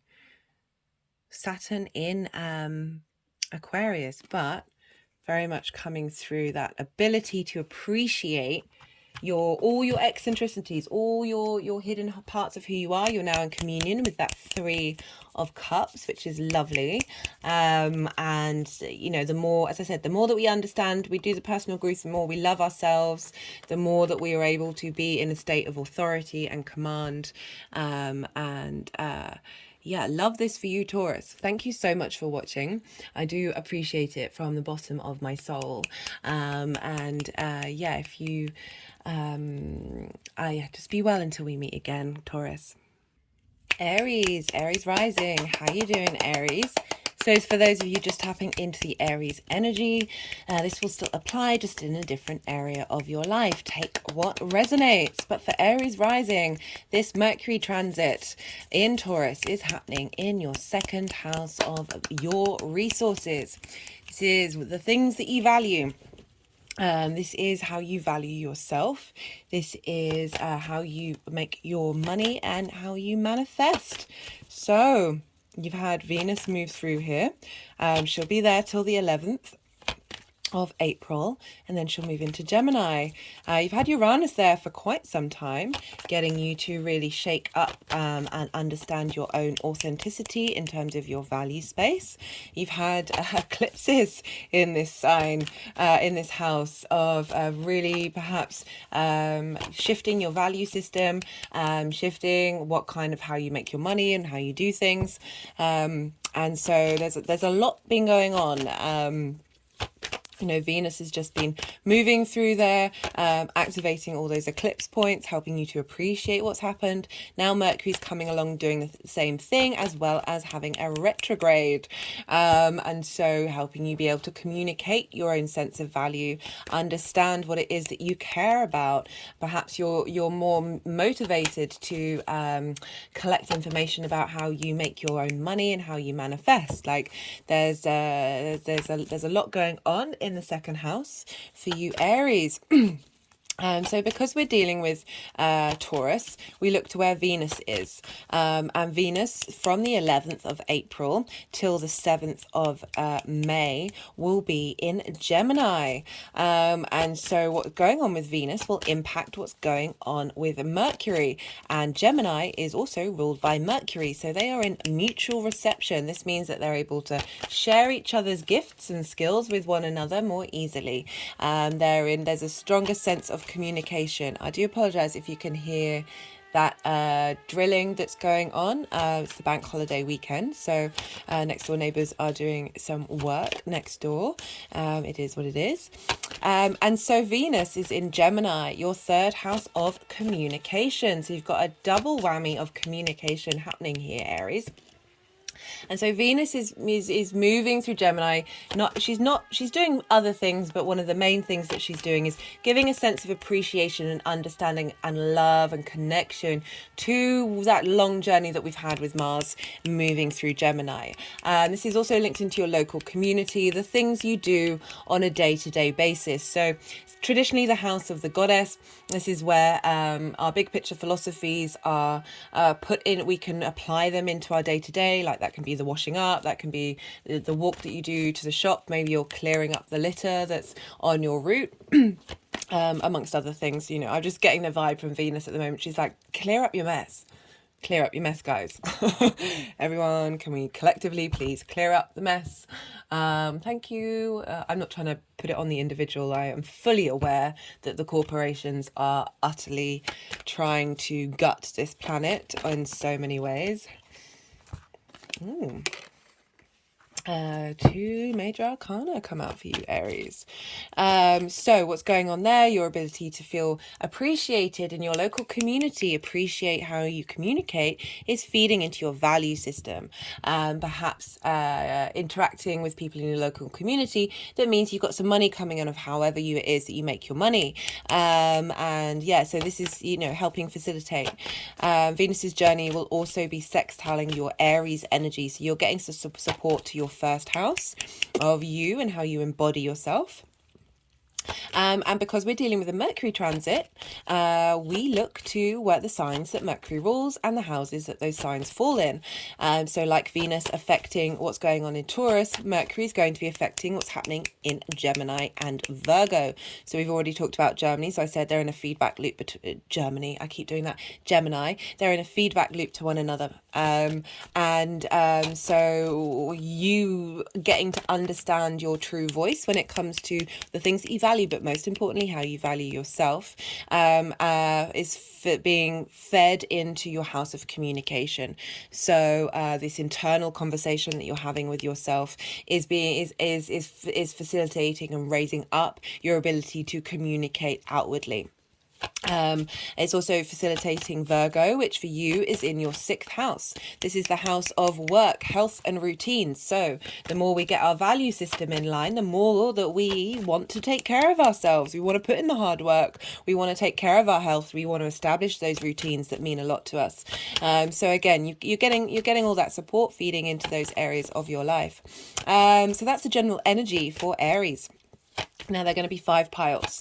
We're going to have Mercury in Taurus, but with that it will be so far in the Taurus video, there are cards coming through that are linking into Mercury moving through Aries, and then the crowning card is Mercury moving through Taurus. And then we'll have Mercury in shadow. So this will be the 2nd pile. And so the shadow phase has already started. It started while it was exact when I was doing the Taurus reading, and the energies were being quite wild. So they seem to have calmed down a little bit now, which is nice. So that's happening today on the 7th, and will be lasting until the 21st of April. I talk about the shadow period in the introduction. This is essentially, this is a time when we receive clues and understanding and wisdom about what that retrograde is going to mean for us. And so that's starting at the shadow period at 5 degrees and 50 minutes. And so That's we haven't had Mercury in Taurus for very long before it's now going into shadow. So we're now really in that space of the retrograde phase. Sometimes for people that shadow is really loud, like things really show up that are linked into that retrograde. It all depends on your chart, but I just highlighting that this is a time of contemplation before we start revisiting things. And so today, and also on the 8th, Mercury is currently sextiling Mars in Cancer. So the journey of Mars, this motivation and drive for you, this is in your 4th house of your home, your roots, your foundations, how you're emotionally connecting to that. I recommend checking out the Mars in Cancer transit video. I've pulled cards on this already, but more from Mars's space of Mars's feeding energy into Mercury right at the beginning of its shadow journey. Of the motivation and drive on an emotional basis that you take in terms of your value system and how you value yourself, and how important our home space can be to impact how we look at ourselves. Perhaps you work from home and you make money that way, that energy is feeding into Mercury's shadow of how do we finesse this? How do we finesse this way that you make money, the way that you manifest?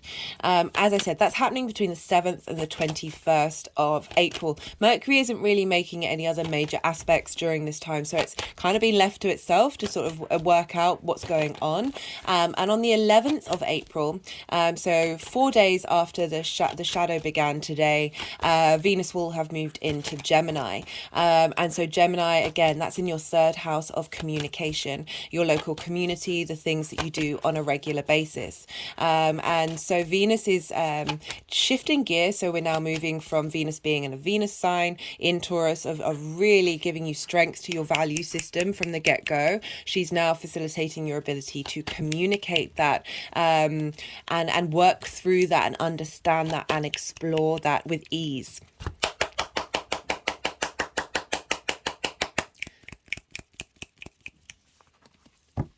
The day before Mercury goes retrograde, we have the 2nd new moon in Aries. So Aries, if you haven't seen any of the Aries transit videos, I recommend it, especially the spring equinox and the Aries new moon video. I talk a lot about what's going on in terms of the Aries part of our world. And I will be doing a separate video for this 2nd new moon, but it's a hybrid eclipse because the nodes are still in Taurus and Scorpio. So it's the 2nd new moon in Aries. It's for me, we're currently in this phase of rebooting, of clearing basically we're clearing the cache. We're defragging. I know I'm using like computer terms, but sometimes they're really, really, really very valid to the human experience. Are we just AI already? Are we all in a simulation? I think we are, but we also aren't. It's a lot more complicated and far more interesting than the things that we're coming up with. Apologies for coughing there. So this 2nd new moon is like a quantum reboot. Is really like shifting frequencies, shifting dimensions, all of that stuff, a complete reboot, because that's happening at 29 degrees of Aries, and then very quickly the sun is moving into Taurus. So we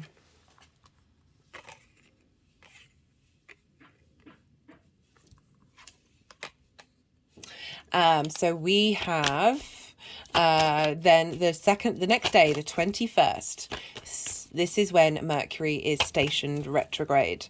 And so this is at 15 degrees 37 minutes. I'm putting all of this in the description box, so please do go check that out. We'll see if those want to come out again, because I know this is a lot of information, so I do write it down. And so this is the midway. That's so funny, that was one of the cards that was sort of half fell out. We are So at 15 degrees, Mercury is midway in Taurus. So it's hit that midway point, very potent energy, and is in a tight conjunction with Uranus. So Uranus is at 17 degrees, 52 minutes. So that's just over 2 degrees. And that's still a very, very tight orb. So we're getting a lot of very maverick energy feeding in right at the beginning of Mercury's retrograde. And so really, really asking us to think differently, and giving us the energy to be able to do so, following that new moon hybrid eclipse. I love it. I absolutely love it. It's a real shake up of this Taurus energy that could be quite stubborn. So really breaking down programmings that we have that and trauma that we have in our body that can be very stubborn to shift gear and change the way that they are viewing our existence. You know, a lot of the reason why, you know, the things like The Secret and stuff like that are why people are like, oh, well, my manifestations isn't coming true. It's because we have a lot of limiting beliefs within us. It's not just to do with us, it's to do with many different themes, collective, ancestral, blood, spirit, past lives, all of that stuff. We're here to essentially break the chains, guys, break the chains, switch those cycles up.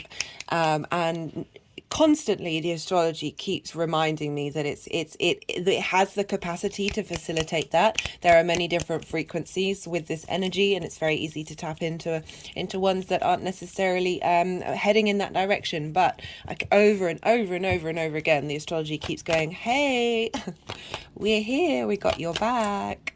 Oh, my hand's just gone over my heart chakra. That's so cute when they do that. I do have a love-hate relationship with them. It's true. My hand's now gone back over my heart chakra.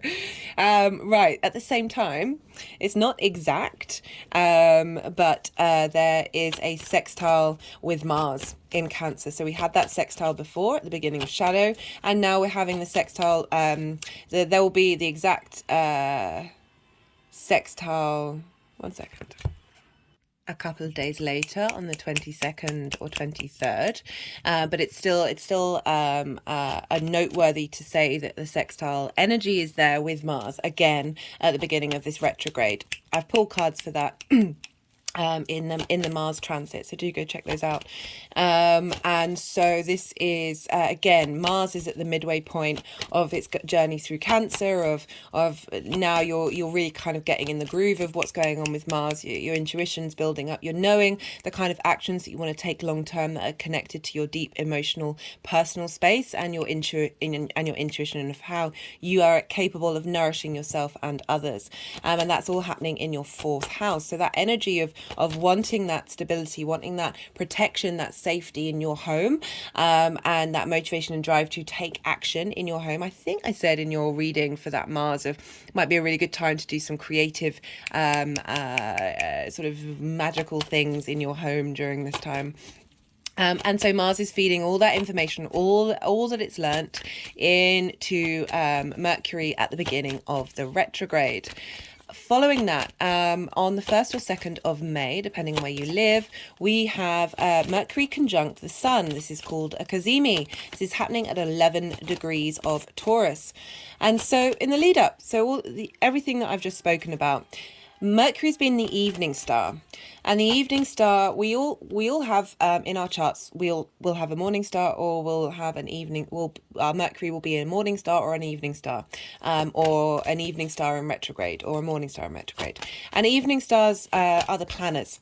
So this is about revisiting the past, thinking about everything that's happened, working out, and there's that revisiting sort of receptive strategy element to Mercury throughout this journey so far, and this has been the case since Mercury's retrograde in Capricorn. And this is, this retrograde is when Mercury's closest to the Earth. It's in between the Earth and the Sun. And so it's getting a lot more of our 3D energy. There's more gravity to it than the divine light coming through. So really helping us revisit our trauma and those programmings that I was talking about of helping us work out what serves us and what we want to transmute, and how we're able to communicate to our physical physical body, and you know, Mercury is also very much linked into doctors. The cadulus. I always want to say cadulus, and it's not that. Sometimes I'm so dumb, not dumb. Sometimes me and words don't get along, and I can say a word about 10 times the right way, and then 5 seconds later I will revert back to the way that I was saying it before. So anyway, the two-snaked symbol that you'll see around pharmacies, that is Mercury's wand, and so Mercury can be linked into the healing modality. And so I really feel like this journey with what I've just been talking about that revisiting of that trauma, of clearing out that trauma during this big karmic clearing phase, that for most of all of the shadow and half of the retrograde, Mercury is helping clear that out. And then with this conjunction with the sun at 11 degrees, so it's nearly the midpoint of the retrograde. Actually, it probably is just the midpoint, that Mercury is now turning into the morning star when it comes out the other side. So this is when Mercury rises in the morning before the sun does, and the evening star rises in the evening before the sun. Rises in the evening after the sun has set. And have I got that right? Okay. And the morning star is very direct.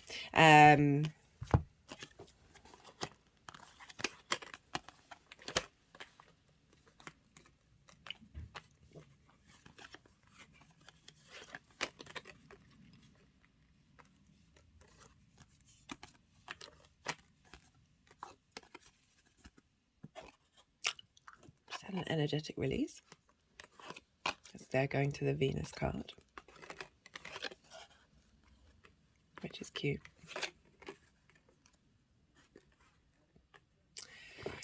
So the morning star is very direct, rather than very looking to the future rather than revisiting the past. So we've now got this shift in gear, having gone over things. We're now able to know the lay of the land and be able to contemplate the future at this time. So Mercury's still retrograde. We've still got halfway to go, but we've now got more. There's more momentum to think beyond of simply revising and revisiting things. That's half the deck. That we're now able to use that knowledge and information and wisdom moving forward. Love this. Following this, a couple of days later, we'll have the full moon in Scorpio. So we've got this conjunction with the sun, a very potent energy leading up of that culmination energy, leading up to that full moon in Scorpio.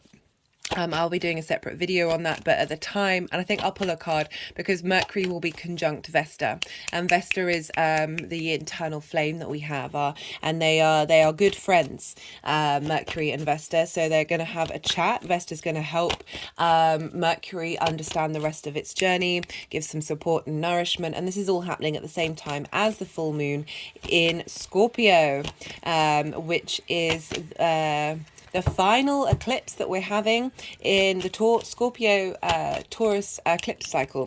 We'll have a new moon in Taurus, but it's so far away from the nodes that it isn't actually a physical eclipse. So this is the final one of that cycle.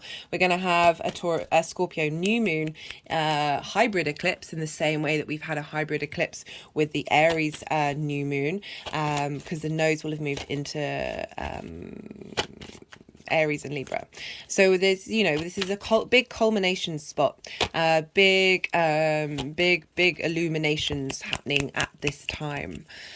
And so that's really everything that's going on while Venus is in Gemini. The final pile will be how these energies are moving into the next part of Mercury's journey. I'm just gonna, so that's everything I've really got to say for this first half of this transit. But I'm just gonna shuffle for a little while longer to see what else wants to come through. So please do bear with me, Aries.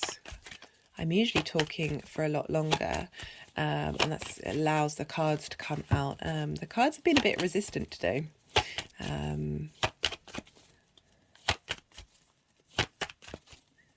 I always enjoyed seeing how the energies work on different days and different. Well, obviously, every moment in time is different, so it's just interesting to engage not only with the astro weather on sort of a mental and emotional way, but also to see that represented in how I channel as well on a physical sense.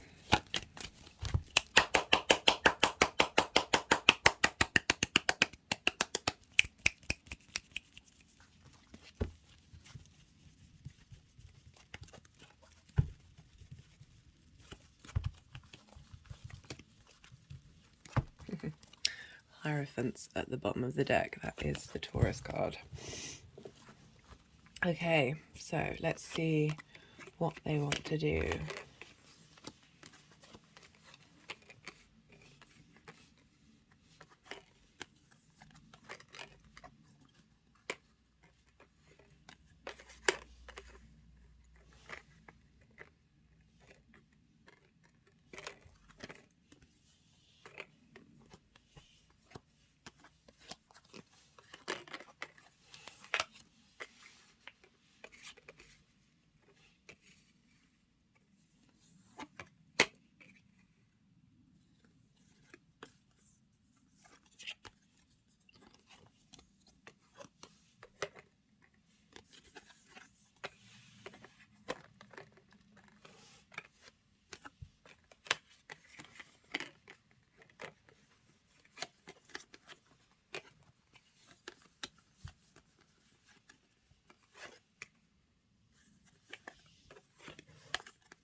That's 4 major arcana right there. Just realised that. Pretty powerful spread, Aries. Just waiting to see if they keep moving it around. The regulars will, yeah, you know the score. You know how it goes.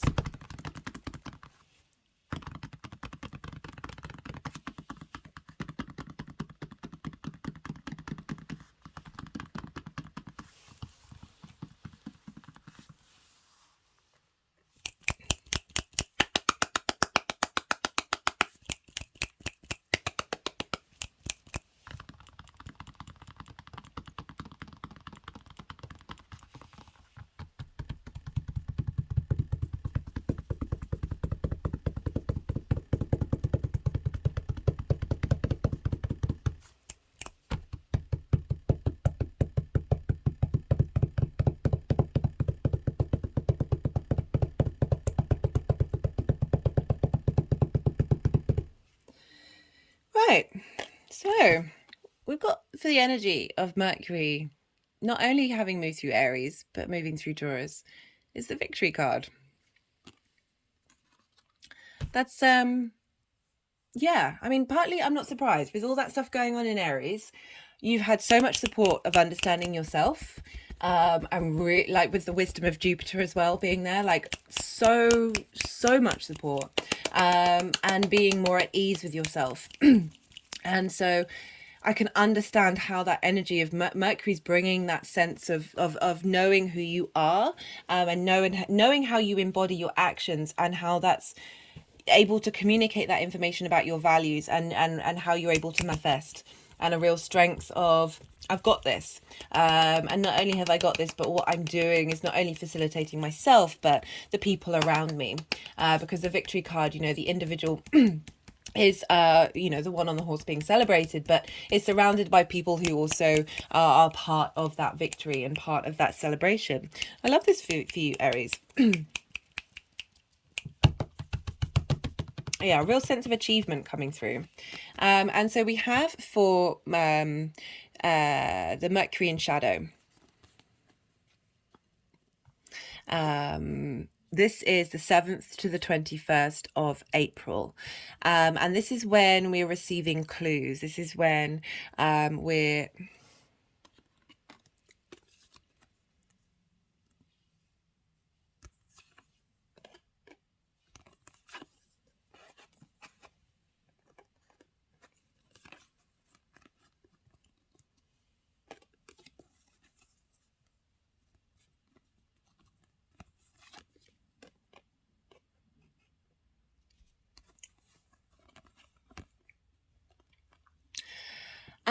So this could manifest in different ways, obviously. There are numerous different frequencies. One of the messages that I'm getting through is with this victorious feeling the potential of being cocky, the potential of feeling that you can do what you like no matter the consequences. The fives are always very the fives and the sevens are always very new, like there's so many different nuances that come up with that energy. They're very intense cards, but the five is a conflict card. And this is, you know, if you just look at this figure's face, like there's a real feeling pleased with yourself, but you look at the storm, the clouds are really jagged. It's like, and the figures are like, rather than this celebration of all together, it's like, well, you're now alone. Yes, you've got these things that you've wanted, but at what cost? What was it worth fighting for? So this can be just a message for some of you. We all have this capacity within us, you know, that of feeling really good, and then that getting blown out of proportion. You are also ruled by Mars. There's no getting around it. You and Scorpio, there is that element of combativeness that is within you. It's about how, as I said, there's many different frequencies. It's about how you utilize it and what you do with it. That whatever, regardless of whether this is actually showing up in your life, in your behavior, it can be a part of the unconscious trauma wound that is still within you. It's in all of us. We all have that dynamic. And so Mercury, what's been coming through is with everything else that's going on, it is really helping clear out old pathways. Having got a lot of inspiration in Aries of really being able to break down that stubborn trauma energy that's within us, right? So even if you're not enacting this is still a frequency that we have within us that is very natural to the human condition. And the fact that the star card is working with that in the shadow phase of, this is a time of deep emotional healing. This is a time of getting really that's there. We've got the 3D and the galactic energy coming to this is and clearing out this energy to get you really in line with your spirit and your soul. Like, she is unclothed. She is as close to her creation energy as she possibly could be. This is about hopes and dreams, and you have this in your second house of perhaps being in these situations or being on the other side of it as well. You know, we are capable of being both of these energies. Of that impacting how you value yourself, even if it's on a very unconscious level. As I said, a lot of times people think they're really great, they've got all their stuff together, they've got all their things together, they know who they are, they know what they're doing, they're very in command of themselves, but there's stuff stuck underneath that, like our deep fundamental programming that we get at a very early age, as well as from previous incarnations, that can get in the way of blocking our value and how you're able to manifest in this world. So the star card, this is about hopes and dreams. This is clearing out that energy, doing that shadow work. Whether it's on a conscious or unconscious level, it doesn't matter. That energy is coming through, because at that time, you know, we've got that sextile to Mars that I talked about, and so there's a lot of your ability to connect to your emotional response mechanisms. That Mars transit is having a bigger impact on you because you are ruled by Mars. Well, it's one of your rulers. All depends on your personal chart about the other ones. So on the 11th of April, Venus is going to move into Gemini. So your ability to communicate. So you've had a lot of weight, a lot of impact of Venus's journey in Taurus of really helping you understand your values. I recommend checking out the introduction of tapping, seeing what Venus's messages are coming through for us.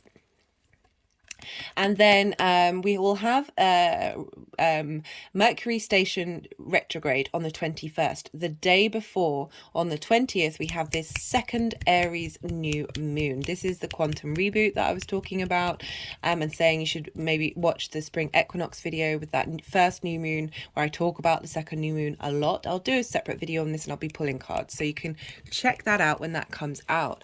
But this is a very this is a potent quantum reboot, and then Mercury goes retrograde the day after, conjunct Uranus, fucking phenomenal.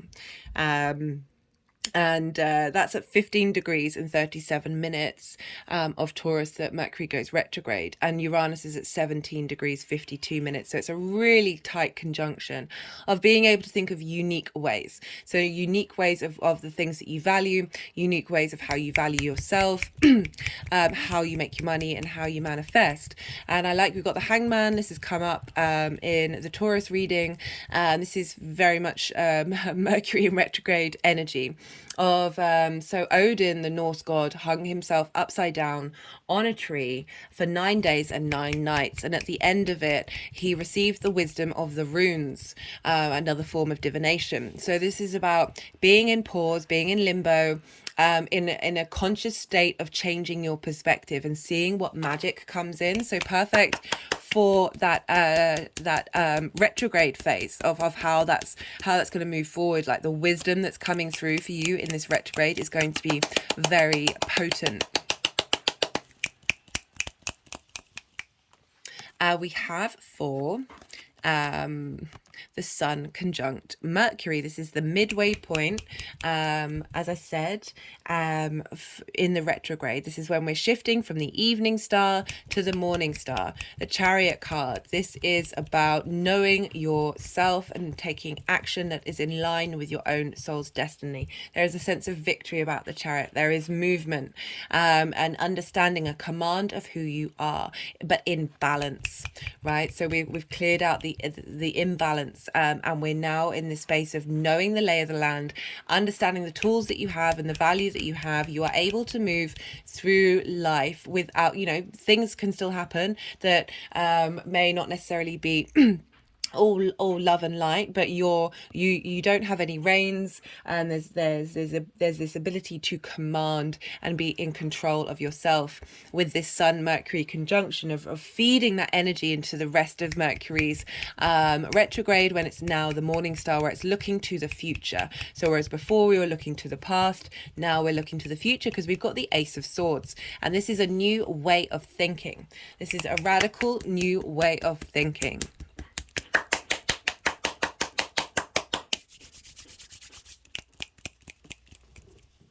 And we have for the energies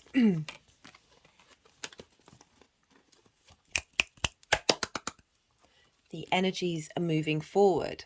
So this is enjoying the work of the journey of the retrograde. The Eight of Pentacles is acknowledging that you are both a teacher and a master at the same time. We are constantly in a state of mastering a sense of self, and maybe it's the things that you do to make your money at home, your value system. However this manifests for you, it can be a combination of all three, that you are in this cultivation stage. This isn't the end of the retrograde. This is the energies moving forward into the next part of the cycle, where you're enjoying the journey, you're enjoying the work you're doing.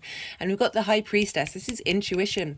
We've got Mars in Cancer, we've got Mercury in Taurus. These are both yin signs. The High Priestess is very sure of her intuition. She's very in command. She lets people come towards her, and there's a real sense of magic here, of really being able to tap into your inner strengths. You're not trying to create outwardly. You are building on this journey, this strength of truly understanding your core value system, and how that links into your ability to manifest. Right, I'm going to pull some clarification cards. This is the numerology deck. I put all the decks in the description box. So just in case any of them take your fancy, let's see what cards, what messages want to come through that may have been missed by the tarot, or clarification cards to what's already been said.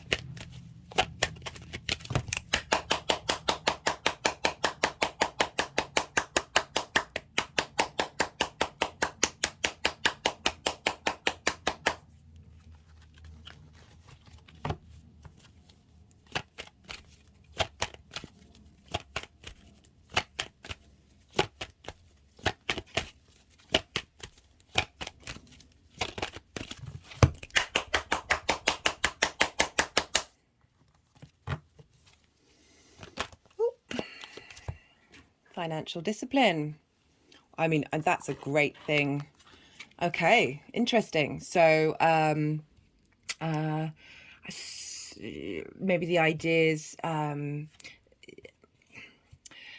you've been fighting yourself when it comes to being able to maintain, is your resources. You've been depleting your resources, and through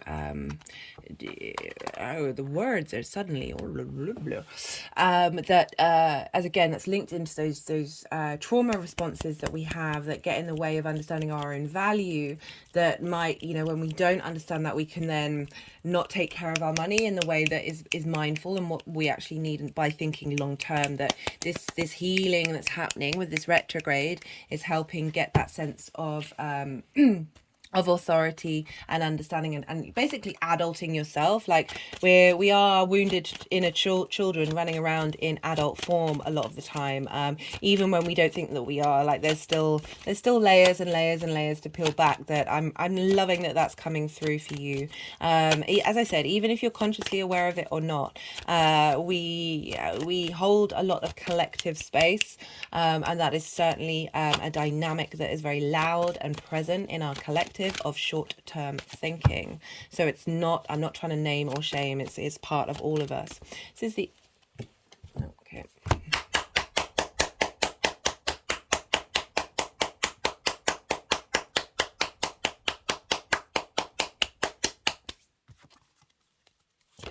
This is the First Light Tarot. This is a mixture. Wheel of Fortune, Fate. So I wanted to go to that fate and the change of fortune, attraction, manifestation. That's exactly what I was talking about the secret and whatever it is. And sometimes you feel like you're not able to you're doing all those practices, you're doing all the things that you need to do, but then just that it's not manifesting in the world, and I talk about how the more that we do the inner work, the more we change our frequency, the more we draw things towards us. Yes, that's still very much the case, but there still can be some things that can really block us, and I feel like a lot of that's clearing at the moment, but these things do take time, but I'm liking that the Wheel of Fortune's come up, and it's really highlighting this shift and change in what it is that you're not only putting outward, but bringing in towards you.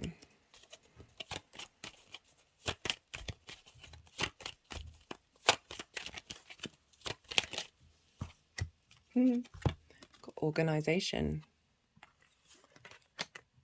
Going with that Eight of Pentacles.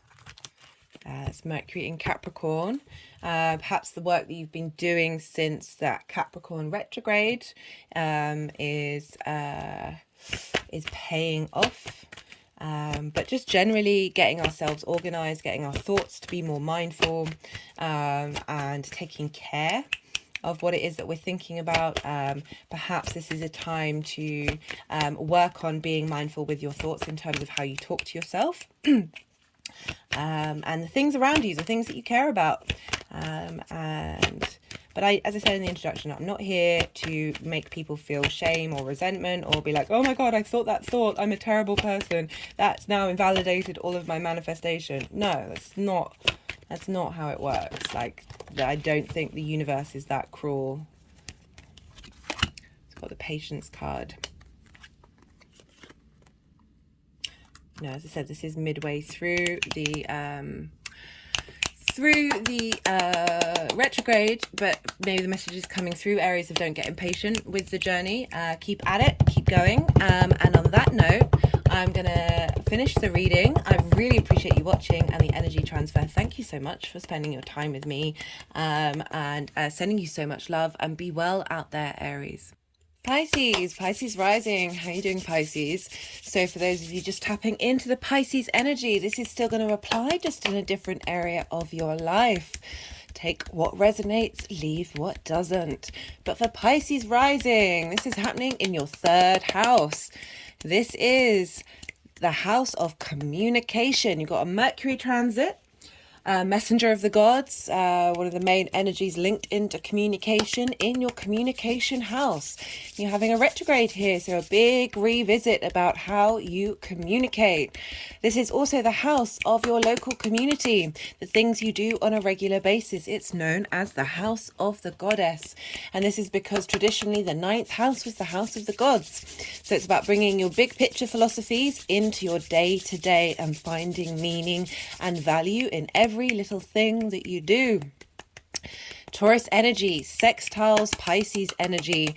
So this is an aspect of Venus bringing about appreciation, value, beauty, connection, harmony, to very much creative energy with your Pisces energy. And for Pisces rising, that's how you embody your sun or your moon in your actions and your deeds. This is often how other people see you, and it's your body and your appearance. It's your house. So you're getting a lot of support, a lot of creative inspiration to understand how you communicate, understand your true voice. Taurus represents the throat and the neck.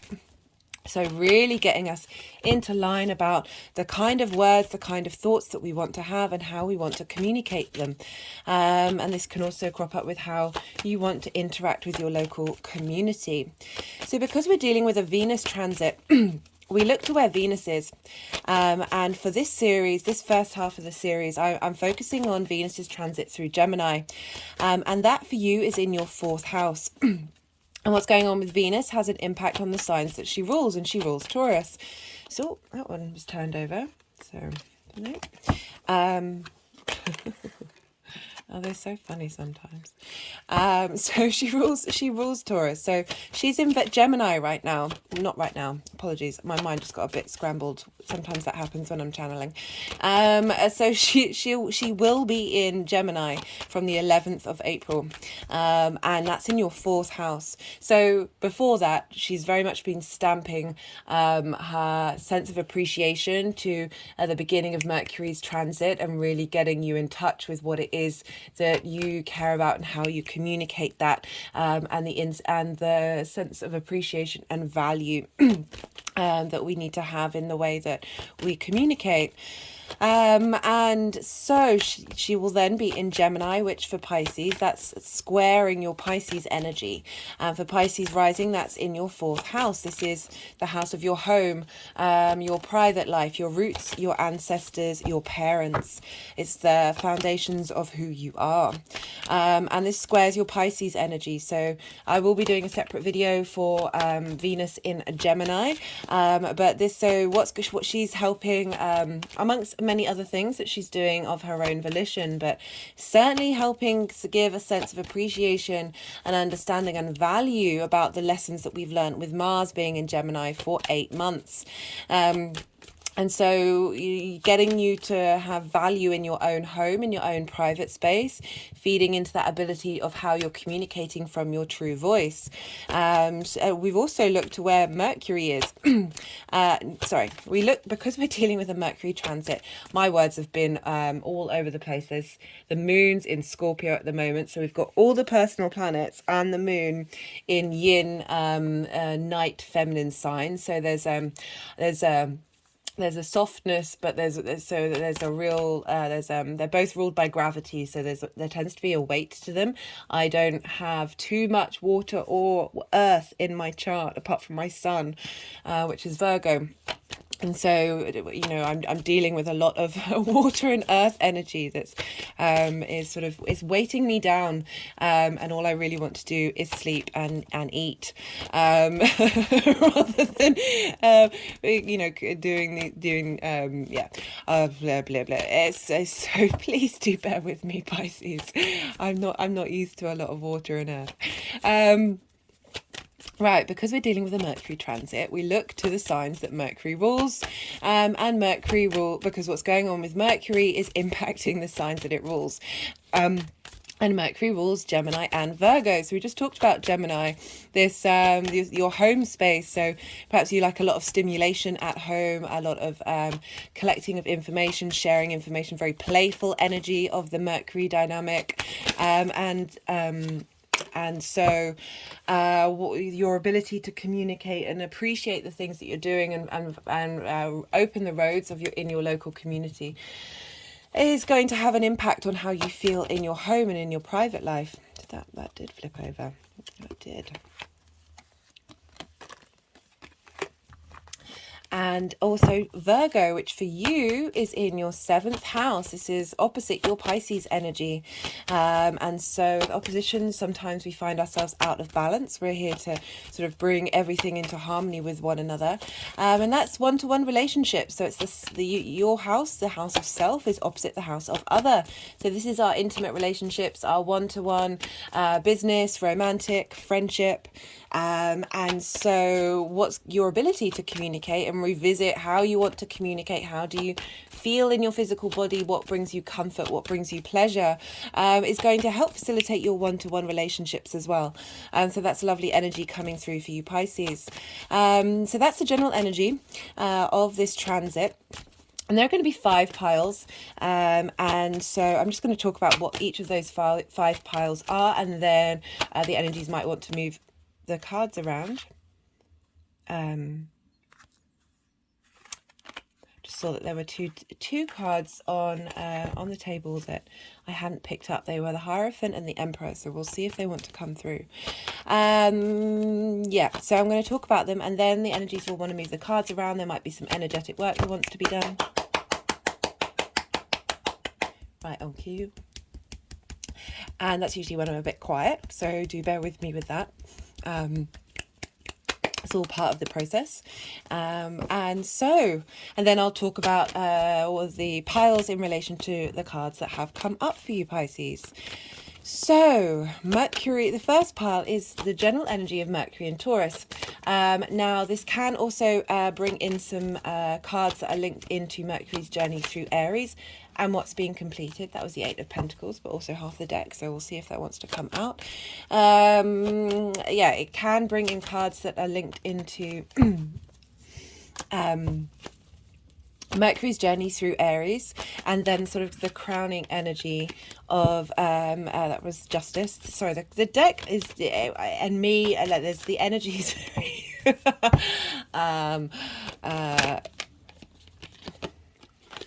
Oh, okay. And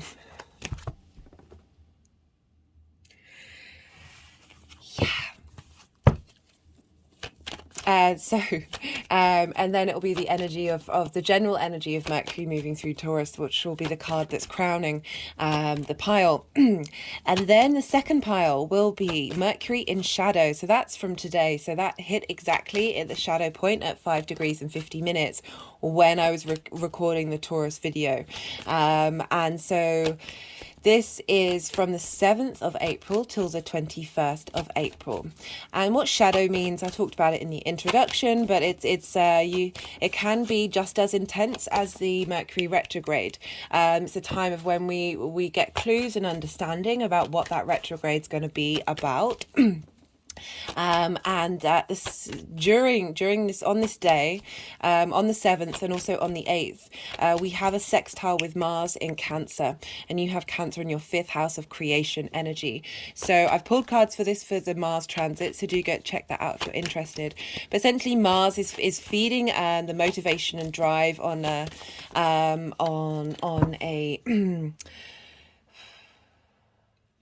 is feeding its motivation and drive on an emotional level into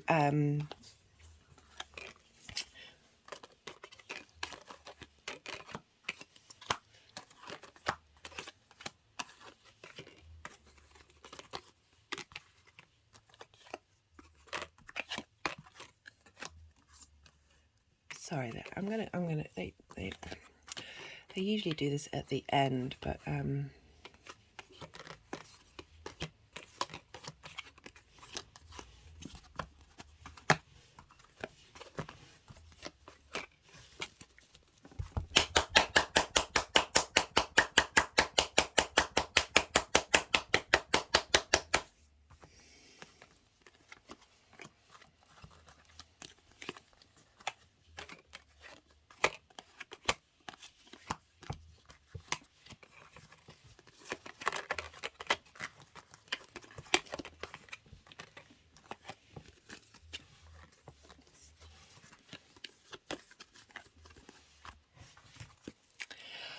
Okay, so Mars is sextiling again, that aspect of Venus, really wanting to bring a sense of harmony, connection, appreciation, creative energy between Mars and your creation energy in the fifth house to the right at the beginning of Mercury's shadow period of giving a sense of motivation and drive into that beginning of that journey of how you communicate and what it is that's important to you in the way that you communication on communication with that Mercury in the third house.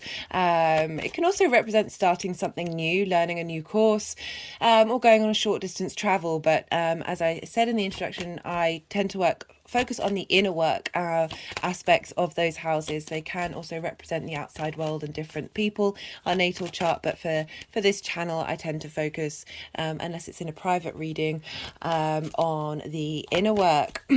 So you're getting your motivation and drive to be creative, however that may be for you, and get some fun out of the things that you're doing, and that's feeding into, how do I want to communicate these actions that I'm working on. Following this, so in between, so that's the 7th, 4 days later, Venus is going to move into Gemini. So we've got a couple of days while Venus is still in Taurus, but then she'll move and shift. And then the third pile is for when Mercury goes retrograde, and this is on the 21st of May. But the day before is the second new moon in Aries. This is a big deal. This is the second new moon that we've had.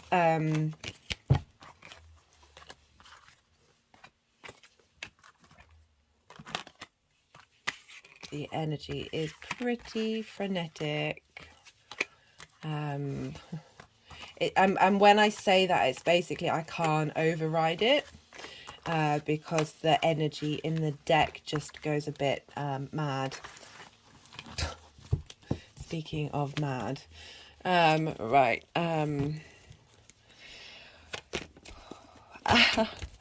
Right, so the day before Mercury goes retrograde, we have the new moon in second new moon in Aries, and this is a hybrid eclipse. I talk about this a lot in the spring equinox and Aries new moon video.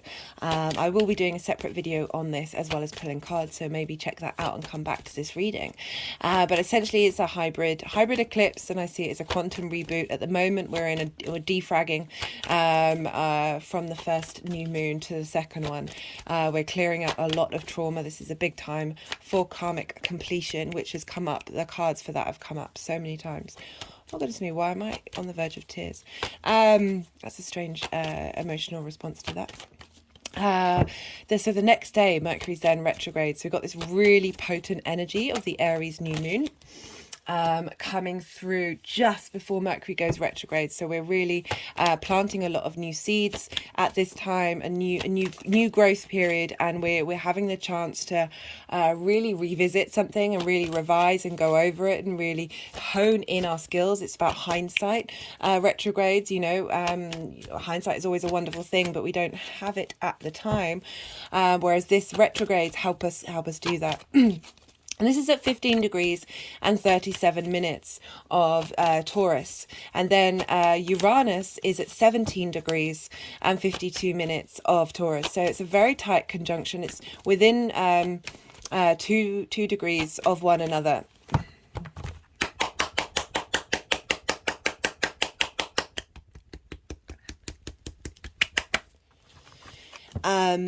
And so we've got so much energy coming through with Uranus that is really helping us navigate this new journey of really getting into our authentic self.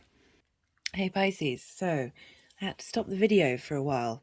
This is part and parcel of sometimes with the channeling that sometimes it's just not the time to do it, and I had to go and have some time by myself, and I'm back. So I do apologize if I'm going to repeat myself.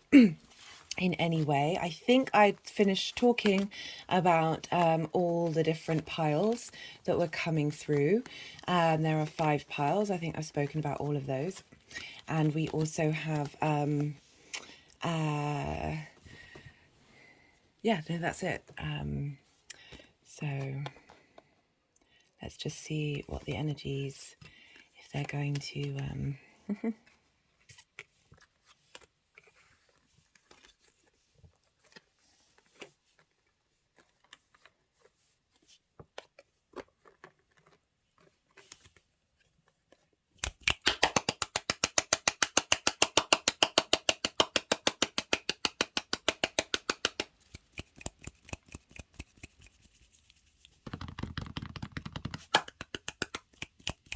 I personally don't think it's affected any of the readings so far that I've done today, but I did just had to take a moment. That is certainly just part of the journey that I'm on with the channeling. It's not all simple.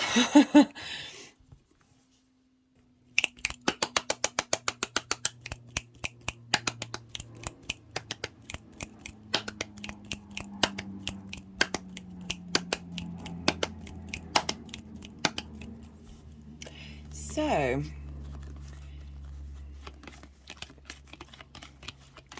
it looks like we've got some energy of what was cleared with Mercury in Aries, and how Mercury in Taurus is going to be for you Pisces. So we've got the Devil and the 5 of Cups. This is grief and essentially trauma and addiction in a nutshell. And it feels that all of that fiery Aries energy in that's happened for all of us is really been clearing a lot of the decks and getting us to sort of purge and transmute a lot of stuck energy that may have been linked to value and how you value yourself, which is where Mercury's come from Aries in your 2nd house, and the grief we may have felt at not being valued, and how that can lead to trauma responses. Often that can be when we aren't taking care of our resources, taking care of our income, being careful about what we're spending money on, and just really feeling like you're juggling lots of different things all at once. And not being able to break free from that. But you've found there's, sorry, they're being pretty interesting today, that there is strength. You've found inner strength within you to sort of realize your own resilience and your own capacity to value yourself outside of any other value system. And, you know, we've got the victory card there, which is about a celebration of having been able to overcome something that has been very difficult. You know, the 5 of Cups is grief, is that pain. It's a very valid human experience that we all go through, and it's all relative to who we are. And all at this time, there just feels like such a big clearing going on that's helping us get to our own inner strength. And there's so much support in that Aries. And off the bat of that, we've got Mercury in Taurus for you, when we've got the High Priestess. So you're a water sign and Taurus is an earth sign, and they're both yin night signs. So the High Priestess is very much that yin, powerful, strong energy of your intuition, of knowing your own power, knowing your own strength. But that's always a journey that we're on. And sometimes we lose track of that ability to communicate that inner strength that we have. And so with the High Priestess coming up as a sort of general energy of Mercury moving through Taurus, this retrograde is going to be a time of cultivating that intuition. You've also got Saturn in your first house, and there's a lot of power there, but it can also, there's a sense of limitations and boundaries and isolation with Saturn that is going to come up in order to get you to really get in touch, to have strong foundations, but again, in touch with your strong foundations that have always been there, They've just, our foundations get knocked away time and time and time again by spells, spelling, words of spelling, something someone can say to us, a thing that's happened. The collective, you are the collective water sign. And I always say this about water signs, that I have so much respect for you, because you're taking on an emotional level a lot of outside interference, and that can feel really heavy and feel very confusing about what's yours, and that's why I'm really I'm welling up a little bit. The High Priestess has come through for this retrograde, this time you're having with Mercury in the house of communication, of really, this helping you work your way. As I said, we're always on this journey. You may have found that part of spark, the strength that has come through with Aries, and now it's about applying that spark. And knowing that even if it doesn't always feel like that's there, that's why we've got this retrograde, this time of going over and doing and revisiting and revising and having hindsight about things. And the more that they always say, read a book more than once, and it's why I repeat myself quite a lot when I talk about the aspects and I talk about like the common things in astrology, because the more you've heard it, the more you're able to then contemplate and sit in your own interpretation and your own power about these experiences. So I'm just really, I'm really touched by that High Priestess coming in.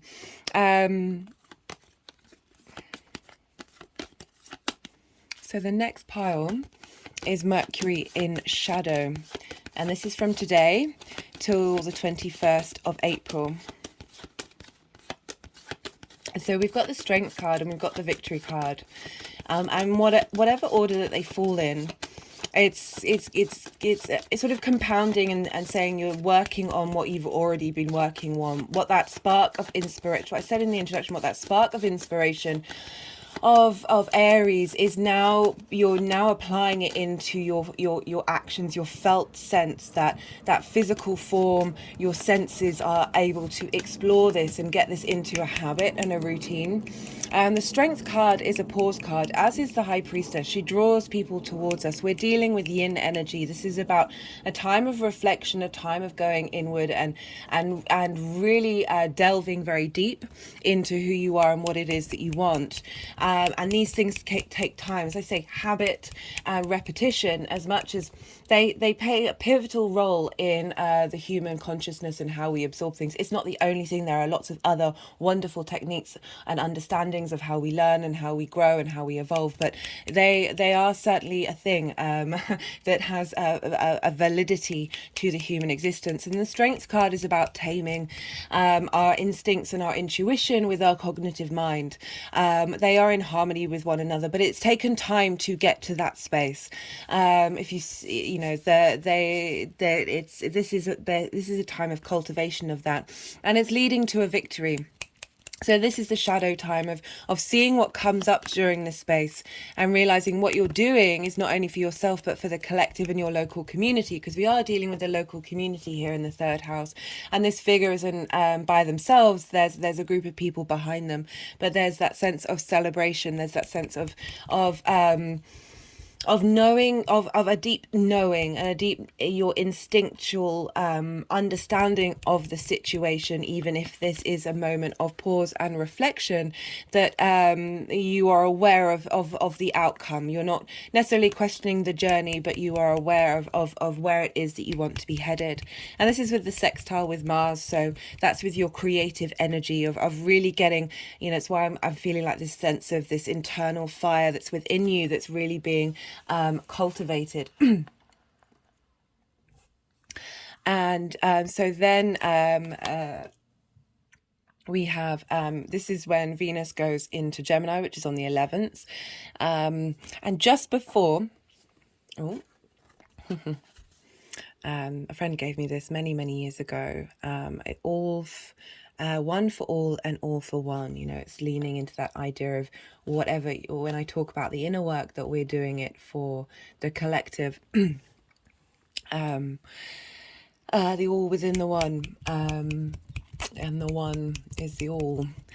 So just before, the day before, Mercury stations retrograde on the 21st.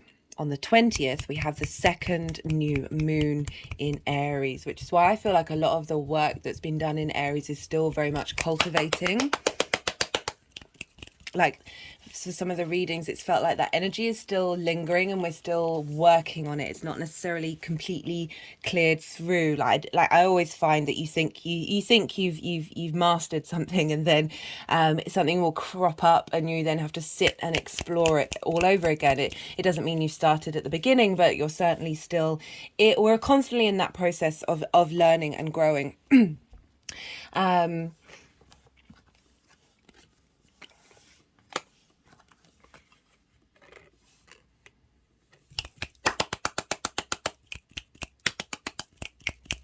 As I was saying, that new moon, that second new moon in Aries is on the 20th of April, and very shortly after the sun is moving into Taurus.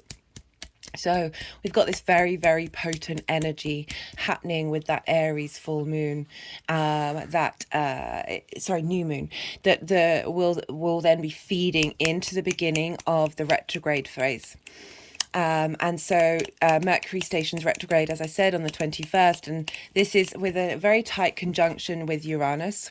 And so we've got this very strong, independent, maverick, just potentially very disruptive energy, but whatever it's disrupting is to try and shake things down, shake down those foundations that weren't standing, in the same way that Saturn does the very same thing. So I always say they're all in cahoots with one another to help us grow and evolve. It's just what we do with it. And at the same time, we've also got another sextile with Mars. This time Mars is at 13 degrees and 47 minutes, and it will be in that sextile for a couple of days after its retrograde. So this is Mars at the midway point through Cancer, of you exploring your motivations and drives to your creation energy, and Mars is feeding all that information again at the beginning of the retrograde. Mars and Mercury are very they're interlinked in this retrograde. And so we have, for the retrograde period, we've got the Two of Pentacles and we've got the King of Cups. So the Two of Pentacles is a balancing act. You know, we've got that Strength card, which is showing that you're in this process of cultivating balance. You know, she has the infinity symbol above her head, and this is the infinity symbol. But there's a sense of just of not being able to make a decision at this time because of this juggling act, and there's a focus on trying to balance these things that sometimes you can't see beyond it. And because we've got the crowning card of the High Priestess, it feels like there may have been things that have been getting in the way of your intuition, that you're not able to focus in the center of your creation energy, the Dantian, where we cultivate our chi energy, where our intuition comes from our gut, that thereby being in a constant state of emotion, the cups, but in a constant state of motion, that it can be difficult to tap into that. But this retrograde is giving you the time to get into your own inner authority of your intuition. But that's going to take, this is the reason why we have these retrogrades, is to give us the space to have that hindsight, to go over things, and just a sense of pause, a sense of revisiting. And we've got the King of Cups coming for the retrograde period of, I feel it's linking in with that Mars in Cancer, and you are a fellow water sign, of the way that you communicate is being linked, is helping you draw that intuition into your senses and into your physical form, that way that we move with pleasure, the way that we move with comfort. This isn't a particularly comfortable energy. Yes, we all often do it, but if you see here the look on the page's face, it's a struggle, and it's represented by the waves, the bumpy waves. The ships are still afloat, but it doesn't mean that the journey isn't, you aren't in like that sort of survival mode. you're existing in order to just get to the next moment. And the King of Cups is very, very creative, very in tune with their own emotions, and very able to take action based on that. You know, you see there even, I think there's a bit of rocky waves going on here, but the king is very grounded on the throne. There's the stability there that's coming through with that journey that you're on. Just being, just being mindful. This is all feels very much a time of being mindful and in contemplation, and not being harsh on ourselves, not being in a constant need to get it done now. There's definitely a patience coming through. I mean, obviously that's a retrograde, that's a theme of this, but the cards have been very reflective of this. So we've got for the conjunction with the sun on the 1st or 2nd of May. This is when, as I was talking about, Mercury's been the evening star since the Capricorn retrograde. You've been going over, very much looking towards the past. This is a clearing of those traumas, of working through those things. And this is when the Mercury comes out the other side of this conjunction, it turns into the morning star, which is very direct action. And we have the Three of Swords, and we've got the Three of Cups. We've got 2 threes here, so synchronicities coming through of helping clear what this isn't just linked into romance. It can be, but any pain your heart has felt that's got in the way of you being able to speak your truth and be able to trust your intuition. This can lead to trust issues, and this is the opposite of this. Oh, my hand's just gone on my heart chakra and I'm feeling a bit teary-eyed. And the Three of Cups is the opposite of trust issues. This is truly knowing you are surrounded by people who love and appreciate you and celebrate you, and you in turn celebrate them, and there's a communion here. 3 is the magic number. That there's this union of the inspiration and light and divinity from the center of the universe. I say the word divinity, that can mean absolutely anything, however you want to phrase it. But we are light bodies. How we grow and thrive is in the light. And Mercury in the midway point of the retrograde is getting a boost from the sun that's bringing this journey all together, bringing a sense of cohesion and a sense of understanding and a sense of ease and pleasure. After we are still in Taurus, which is ruled by Venus, and she does, she would rather this than this, but there is there's a lot of vengeance with Venus in the mythology, but let's leave it at that. So we've got this beautiful strength coming through that's going to ripple out into the rest of the retrograde. On the 5th, so 3 days later, we've got a full moon in Scorpio. So that's your 9th and your 3rd house coming together. It's the final proper eclipse in Scorpio and Taurus. We're going to have one. The Scorpio new moon is going to be an eclipse, but it's a hybrid eclipse in the same way that the second Aries new moon is. So it's kind of sort of wrapping up that eclipse cycle in terms of if the nodes are in the sign, and bringing together your big picture philosophies, and helping that feed into the energy of Mercury and the rest of its journey. For the energy moving forward, we've got into the next part of Mercury's journey, we've got the Ace of Pentacles. This is a fresh start, a new moving. I always see this card, so there's a portal here, and as much as I mean, the phrase new earth always comes to mind, and that can mean many things to different people, but for me it's being able to operate in this world on a different frequency, from a different vibration, of really being able to see these dynamics, our surroundings with fresh eyes and new ways of being able to interact with it on a tangible scale. So many of us are stuck in cycles that are not only generational, but since the dawn of our species. There's my hands have just gone over my heart chakra. There's so much weight here at the moment that I love that the Ace of Pentacles is coming up as that sort of midway point of being now that the Mercury is a morning star of a vitality, of freshness coming in to move forward. So I'm going to pull some clarification cards. These may be messages that have been missed. Oh, well, let's see that 3-3 communication. The ability to communicate in a very different way that's unique to you, Pisces.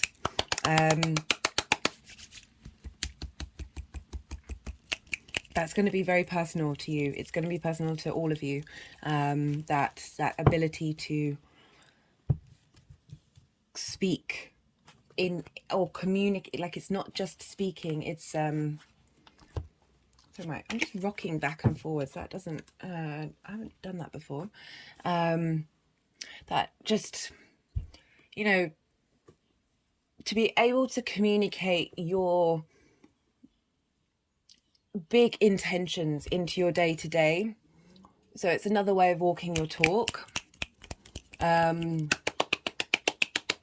in a really beautiful way.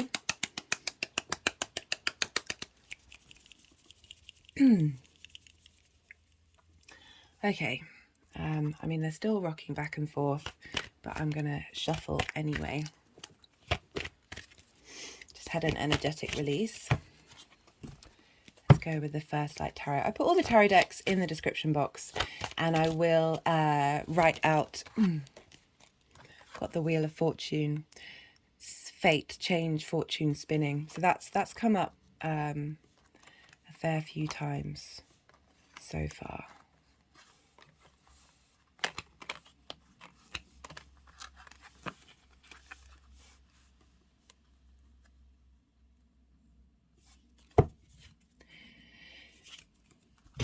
I mean, as I said, you do have Saturn in your first, which is helping you get in line with your authority, helping you being able to walk your talk.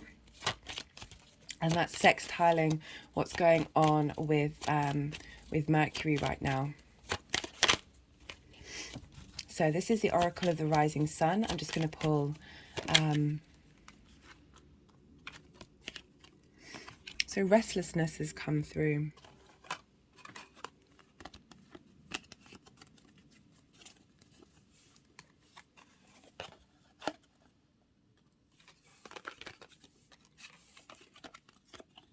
Restlessness for the victory, restlessness to get there. I would just say try and find a different energy release point for that restlessness, rather than rush the journey, and take your time with it. It's not going to escape you.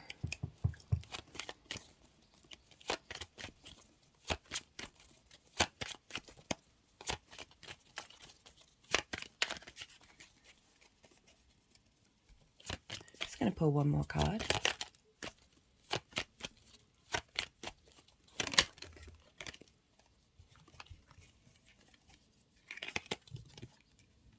Oh, they didn't want that one.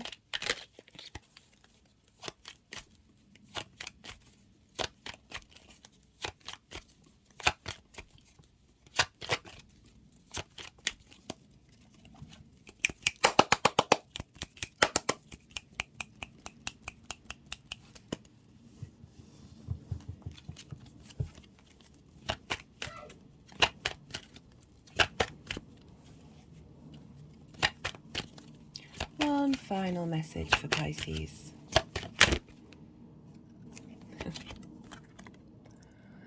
So I think the message is pretty clear.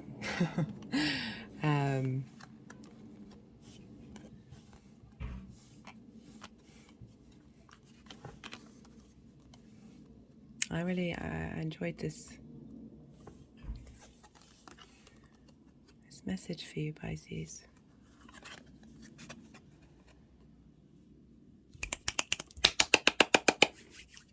Let me move that down a little bit. There we go. Well, Pisces, I hope you enjoyed the message. I appreciate you watching and spending time with me and the energy transfer. It means a lot. And sending you all of my love. Good luck out there and be well until we meet again. Aquarius rising. How you doing, Aquarius? For those of you just tapping into Aquarius, to the Aquarian energy, this will still apply, just in a different area of your life. So take what resonates. So you may have heard me already, Aquarius. I can't check to find out, but I had my speaker turned off when I was doing the introduction. But if you couldn't hear that, welcome, Aquarius rising. For those of you tapping into the Aquarius energy, this will still apply, just in a different area of your life. Take what resonates, leave what doesn't. But for Aquarius rising, this transit of Mercury in Taurus is happening in your 4th house. This is squaring your Aquarius energy. So your 4th house is your roots, your home, your foundation, your ancestors, your lineage, your parents, the things you do in private, the private part of who you are. And so I do apologize. I know I keep saying I should stop apologizing, but today has been a very strange day. I've had to stop and start this recording many times. The moon is in Scorpio and was over the South Node. The South Node is often a time of needing to isolate and go within and refine. And every time I came and sat to the desk, my whole body was just like, I just didn't want to, I wanted to not be going outward and to be going inward. I don't think that's affected any of the readings. They've been very powerful so far, but I just wanted to say that there's a reason why I'm a bit all over the place, but the moon's now passed off the South Node. I'm feeling a lot different, but I just wanted to let you know, you are dealing with a human here, having a human experience with the channeling, and it's just something that I have to work with. Anyway, it's enough about me, Aquarius. Back to you. So you've got this Mercury transit for 2 months happening in your 4th house. So communication at home, contemplation with yourself, communicating with yourself in your private world, communicating with the ancestors, communicating with your parents. All of these things can come up. Your desire to reevaluate and re-examine your communication with the intimate people in your life. It's not just you in your private life, it's the people in your home. This is also, as I said, you're reevaluating your relationship with your parents, or certainly maternal or paternal figures in your life, and how they may have impacted you. And I very much am getting the vibe from this energy of releasing a lot of blocked energy in the body, and the inspiration from Aries coming through, and how we're physically clearing out that which is blocking that spark to get through. So a lot going on for us all the time. And as I said, this is squaring your Aquarius energy. So this might show up a bit more in the 3D. So, Aquarius rising, that's in the 1st house, and your 4th house. These are both angular houses. They're very powerful houses. So this is often when transits are very loud in your life, rather than having a sort of subtle creative impact. This is more upfront in its energy. So this might be, because it's squaring your Aquarius energy, this might bring about, a square is ruled by Mars. So funny, I was about to say it might bring about conflict. It might bring about conflict, frustration, drama. As I always say, these things are here for us to learn and grow from, and sit with those feelings, wonder where they come from, why we are triggered, why the people around us are triggered, and what it is that we care about in the long term. What gives us pleasure, this response mechanism in our communication, in our body? How do we connect to that? These things do come up. As I said, these are teachable moments, as well as I'm not invalidating the feelings and frustrations at the time, just aware of my own journey when dealing with conflict. Most of my chart is squares and oppositions, so this is something that I live with constantly, to be honest. But there's so much magic with a square, because we need friction to create in this 3D linear time frame that we're very conscious of. So what this transit is really having got a celebration card, having a the capacity to forge something to last you in the long term. Everything that we're doing at the moment is really facilitating a very deep internal grounding and exploration of our own internal spirit and soul. Right, so because we're dealing with Taurus, which is ruled by Venus, we look to where Venus is. And Venus is currently, she's in Taurus. And has been for the beginning of Mercury's journey through Taurus. She'll be leaving on the 11th of April. So this particular series is mostly focusing on her Gemini transit, but she's been in Taurus, so she's really been helping you understand and smooth over what it is that you need from your home, what it is that you need from safety, how you want to feel good. And this is all imparting, that she's imparted this information to Mercury as she leaves the realm, to let Mercury know, no, this is what we've established, this is what we're working on. Now here's the time to understand it, bring it in, get it into your neurons, create good pathways in order to keep this momentum going. And then she's moving into a fellow air sign. She's moving into Gemini. So this is trine energy for you, Aquarius. I will be doing a separate Venus in Gemini transit video. And so generally this energy is in your 5th house of creation energy. So this can be fun, amusement, the things that bring you joy. This can be romance, dating, and children. All of these things, creating anything, all of these comes from your creation energy, your spark, your motivation. And so Venus here is feeding that into your home. So what does that mean? That means Mercury is getting an understanding of what brings you pleasure, what brings you amusement. Venus loves being in the 5th house. She finds her joy there. So we're getting a nice feedback loop because Venus is in Gemini, which is ruled by Mercury. So they're in mutual reception. So they're talking to one another. And so Venus is saying, hey, Gemini, hey, Mercury, here's what's going on in terms of how I'm collecting information about what it is that I care about, and here is how I want you to communicate that into the tangible, the senses that you have in your private life, so you're really able to integrate that appreciation, that creativity, that sense of love and value to your creation energy. And because we're dealing with a Mercury transit, we also look to the signs that Mercury rules, and Mercury rules Gemini and Virgo. So we just talked about Gemini. So again, what's going on with Mercury is impacting Gemini, and what's going on with Venus is impacting Taurus. So again, that feedback loop between the two of those two houses. And also Virgo for you is in your 8th house. That's shared resources. So you're figuring out and communicating what it is that you need, how it is that you feel, what it is that you appreciate with Mercury and Taurus, and that's impacting your give and take, which is the shared resources. It's you and the outside world and the give and take between you and that. It's also a place of inheritance, and with linking into the ancestors here, and we're linking into lineage and our parents, those traumas that we might not even be consciously aware of. I feel like this revisiting and revising we get with with the Mercury retrograde is also helping clearing out things from the past, which I will talk about a bit more when I now break into the different piles. So that's the general energy for you around at the moment, Aquarius. There's going to be 5 piles.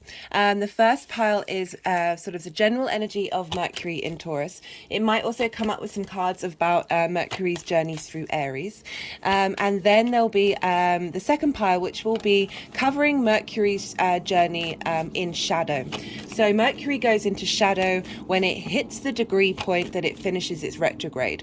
So it starts the retrograde at 15 degrees and finishes at 5 degrees 50 minutes. So Mercury's hit the point that it's going to retrograde over. So essentially during this time we get a lot of clues and understandings about what the retrograde is going to show up. It can also often be sometimes more powerful than the retrograde itself. It all depends on your chart and how you tap into things. It can be different for different retrogrades, and there's numerous different things related to your personal chart that will affect that. But I just want to highlight that this is a time where we are given a glimpse, an understanding of what this retrograde is going to show us, and that's from the 7th. That's today.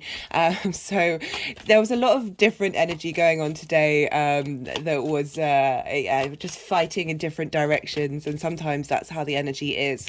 It's not all smooth sailing, but when you're aware of what's going on, you can kind of like step back into your perspective about it and sort of zoom out. It's something that I had to do today, and so that's from the 7th today to the 21st of April. And right at the beginning, today and tomorrow, and I think the 9th as well, Mercury is making a sextile to Mars. And Mars is in Cancer, your 6th house of work, health and routines. Mars loves being in the 6th house. So you're going to have both Venus and Mars in houses that it really likes being in. So you're getting a lot of support at the moment, Aquarius. And so what does this mean? So right at the beginning of Mercury's shadow, Mars is talking to Mercury. So Mars is helping us embody how we emotionally nourish ourselves, the actions that we take, as well as others, making sure that we're not prioritizing the outside world over the inner world and getting in balance with our motivation, drive and passion. Also very much tapping into intuition. And I also feel that that journey is facilitating Mercury at this time to harness that felt sense of intuition that we have within us. And so that's a sextile between Mars and Mercury. So again, that's an aspect of Venus. There's a sense of creativity. There's a sense of appreciation between these two energies. It's easy flowing. There's some inspiration here. There's as I said, some love, some creation energy. It's just a lovely aspect for what could be potentially a difficult retrograde. You know, sometimes it is difficult and it can lead to issues, but all of this is rewriting us to really think and be mindful during this time. During this period, Venus will have moved into Gemini, which I've spoken about. Then we'll have Mercury, because Mercury isn't actually making that many main aspects in this part of its cycle. So we're then... The next pile is for when Mercury stations retrograde and how the retrograde is moving forward. And that's on the 21st of April. But the day before, we have the second Aries new moon. This is a hybrid eclipse. I've talked about this a lot in all the Aries episodes. In particular, check out the spring equinox and the Aries new moon. That was the first one. A lot of the themes that are coming up for the time that we're in now and that second new moon all come up in that video. I will be doing a second video, but essentially this is so we're clearing out now, we're defragging at the moment, and that second new moon at 29 degrees of Aries is really kickstarting us on a new cycle. So very, very powerful stuff. And then Mercury is going to be retrograde the day afterwards. So got all that very potent eclipse new moon energy happening, feeding into Mercury's retrograde. And so there's a lot of it's just a very powerful energy to kickstart that retrograde, of us really flipping the energy very early on how that retrograde can affect us. And like, as I say, the more that we interact with these energies, the more that we're able to flip the vibrational level to get it into more of a space of co-creation. As I said, there's a lot of weird stuff happening today, and then when I checked the astrology and I saw what was going on, I was at peace with it rather than feeling a bit discombobulated. I was like, okay, I can see what's happening here. I can understand what these energies are trying to teach me and tell me what I need to be doing, and listening to it rather than fighting it, and then felt a lot more at peace. So that's happening the day before the retrograde, and on the day that Mercury stations retrograde, this is at 15 degrees 37 minutes of Taurus. I will be putting all of this in the description box. And it's in a very tight conjunction by 2 degrees with Uranus. So, you know, even with a 3-degree orb, it's still considered very tight and very impactful. So we've got Uranus, the chain breaker, the path clearer, the shaker and the shaker of tension and foundations, the remover of masks. I love Uranus, even if it can be very disruptive energy. It's really getting you to think differently and to really question what it is that you care about in terms of who you are and how you value yourself. So this, again, this energy, very potent energy, feeding into Mercury at the beginning of the retrograde. So this is kickstarting Mercury's the retrograde emotion. And in retrograde, this is when we're revisiting and going over things. And this is with this conjunction with Uranus, this is the ability for us to think in very different ways. So not only have we got the retrograde to contemplate, have a time for revision, and bringing in some hindsight, we've also got the support from Uranus of being able to not think in very linear terms and be able to find the many paths, as the card said at the beginning of the introduction. We also have a sextile with Mars. So Mars will be at 13 degrees 47 minutes of Cancer. So now, rather than being at the beginning of Cancer, we have a sextile in the middle of Cancer. So they're both in the middle of their signs. They've both been on a long journey. They're talking to one another. A couple of days after that, the sextile will be exact. So we've got a lot of this sextile energy with Mars, which is what I was talking about before. But really harnessed by, as I say, Mars has learnt a bit more. You've learnt a bit more. And so this is, again, feeding into that retrograde, and Mercury getting a lot of support from these energies for you to be able to be motivated by your truest emotional instincts, and be, like Uranus is very much linked into lightning, and just thinking about, I always think about that as if your mind feels like it's alive. It's like there's electricity running through it. I mean, there is, but like so much that you can feel it. Like you're so present and in that moment, and so inspired by what's going on that you just feel so incredibly vitalized. That's kind of what I feel like Uranus is doing for Mercury right at this beginning. Even if there's a bit of we are technically going backwards on the 1st or 2nd of May. We have a conjunction between Mercury retrograde and the Sun. This is at 11 degrees of Taurus. So this is an important part of the retrograde motion of Mercury, because up until this point, and from the Capricorn retrograde at the beginning of the year, Mercury's been an evening star.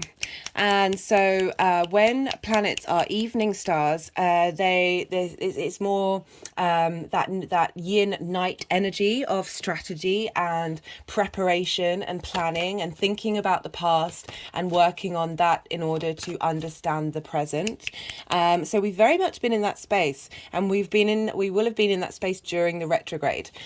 So we've had not only a retrograde, but also this very contemplative, detail-orientated Mercury that really wants to break down all of the details and have all of the plans.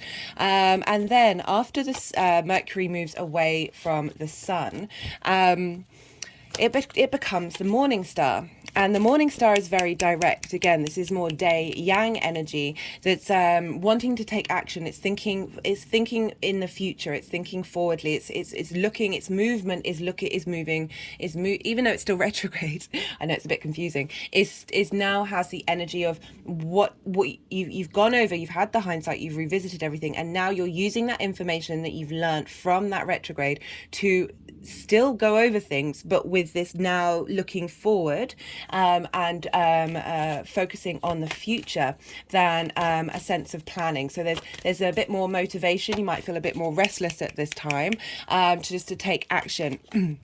But again, we're still in the retrograde for a little while longer, and this is where I'm leaving it for this video, because this Venus leaves Gemini on the 7th and moves into Cancer, and so I'll be doing a separate series of that linked into Venus being in Cancer. But just to say, after that conjunction with the Sun, when celestial bodies conjunct the Sun, they receive this is called a Kazemi. They receive divine inspiration. Sometimes messages come through that are sort of, showing you the future, have an understanding. There's more clarity. There's vitality. So Mercury's getting a real boost of energy from the Sun at this time to continue on the rest of its journey. And a couple of days later, we'll have the full moon in Scorpio, which is an eclipse. And so it's the It's the final eclipse for this nodal cycle. The nodes are then going to move into Aries and Libra. We will have an eclipse. It'll be a hybrid one in the new moon in Scorpio, but it's not one where the nodes are still in the sign. So we still got it's sort of the official final eclipse of this series, and that's happening a couple of days afterwards. So we're getting this energy of the sun with Mercury. It's very potent energy before a full moon. It's not quite completion. There's a lot of action, there's a lot of motivation, there's a lot of light. So we've not only got a lot of light on Mercury, but the moon will have a lot of light at this time as well, and so opposite Mercury. So the final pile will be the energy of how it will be how the energy is moving into the next part of the cycle of Mercury's journey through Taurus. Right, so I'm going to shuffle for a little while longer just to see if any other cards want to come out. And then we're going to see where all these cards want to go for you, Aquarius. So do bear with me. I might be a little quiet unless some channeled message comes through while I'm shuffling.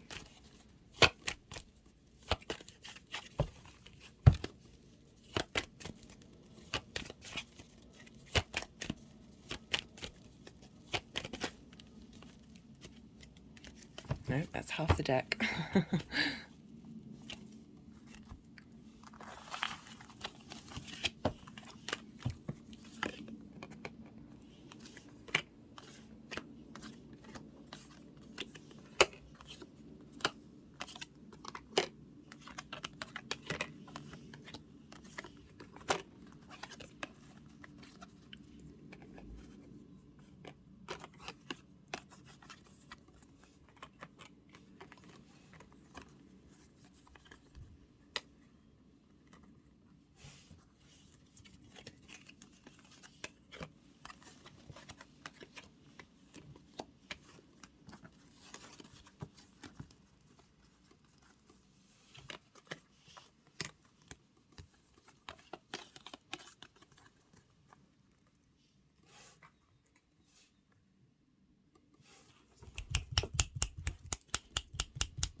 So we have, for the energy, we don't have any other cards, so this is a very clear message coming through for you, Aquarius. This is safety. This is security. This is also linked into power and to structure in the 3D realm, and so there's that sense of Mercury having Venus move through there and give you more of an understanding. You've had eclipses there. Now that Mercury is helping you get to that space of feeling, I think I talked to you about this in a previous reading, about getting to that space of being safe inwardly, so your surroundings reflects that.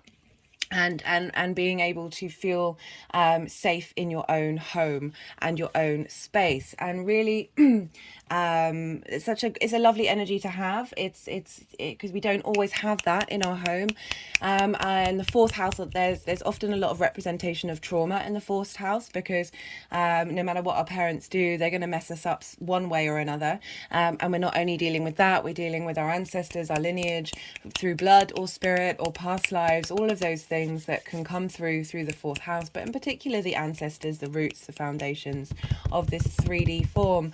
That it's showing that the foundations are now going to be Mercury's helping the foundations be strong and secure, and that you have a sense of command and power over the situation. You're very comfortable in your space.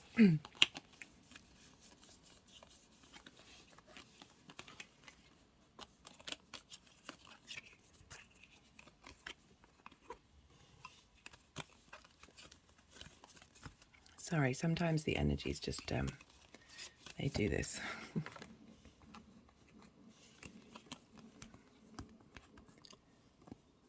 So we have for Mercury in shadow. So we've got the 10 of Swords and we've got the 5 of Swords. So the 10 of Swords There's this sense of, I mean, either which way around it, for me, is the message is still very clear, particularly with the Hanged Man crowning this energy of look at, I mean, with the Five of Swords, you see that there it's a competition at what point you've won, but at what point. And I'm not saying you're the winner or the loser. This can be any kind of dynamic that's happened in your private life and in your home with your family, or even unconscious lineage trauma that's coming through, because sometimes we think we've worked through these things, but actually there's still lingering elements in our physical form that block our ability to manifest.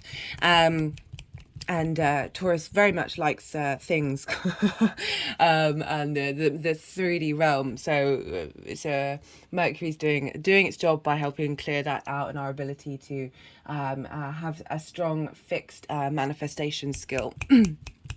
And we got the Ten of Swords, which is betrayal, feeling like you're not supported by other people's ideas, and they're always sort of blocking your energy, and so to the point where you feel immobilized and you're not able to be anything other than trapped by the swords in the back of other people, these ideas, the spells that have been cast. You know, I always talk about spells in terms of words. Spelling is the words that we use in order to use letters to create words, and spelling comes from spell. That people can say things to us at a very early age that can create these blockages. I always say with the Ten of Wands as swords, I keep calling them wands at the moment. I wonder what that's about. Probably just my brain. That these swords are in the spine, and the spine is where we hold so much karmic energy, so much trauma in our spine, that this is not only things that may have been said to you when you were 3 and you have zero recollection on a conscious level, that these are things that have been said to our grandparents, our great grandparents, all of that energy, or the collective in general. Like there's a lot of overall clearing going on right now. And we got the Hanged Man, which is what I really like about with these energies. So this is the Mercury in shadow. So this is, while we're getting clues, this is sometimes when the shadow can be really often louder than the retrograde. We're just getting an understanding of what that retrograde is going to be like. We're in that right now. And the Hanged Man is all about pause. It's all about being in that limbo state. It's come up a few times, which I'm not surprised, because it very much represents that Mercury retrograde energy. But allowing that this person has willingly put themselves upside down on a tree. I always talk about Odin, the Norse god, who was upside down on a tree willingly for 9 days and 9 nights, and at the end of it he received the wisdom of the runes, which was a form of divination. So there's a lot of other practices that say, like, even if you just stand on your head for a little bit, that changes your perspective, and so you're broadening your ability to bring in new opportunities rather than being in stuck boxes, or rather being immobilized. Flipping the switch on the energy, as I said, not invalidating the experience itself, but how does this work in the long term? So this is asking you to be in receipt, to be still. Maybe taking up meditation at home might be a good thing. However that meditation falls for you, you can do that while doing the washing up, while cooking. It's just that being mindful with your thoughts, also taking a walk, but certainly just shutting out the noise a bit during during this shadow period would be really useful. But again, these things might just be happening on a subconscious level. If you've got a lot of stuff to do and you don't have time to do it. But so this energy is showing up, that what's being revealed at this time is helping you change your perspective and helping you shift that dynamic into a way that's more beneficial for you in the long term. And again, Venus is in the house of creation energy. So what's going on with her is having an impact on Mercury. So it could be doing some creative ways of communicating, and you could that could be. I'm just trying to not be too out there, but certainly.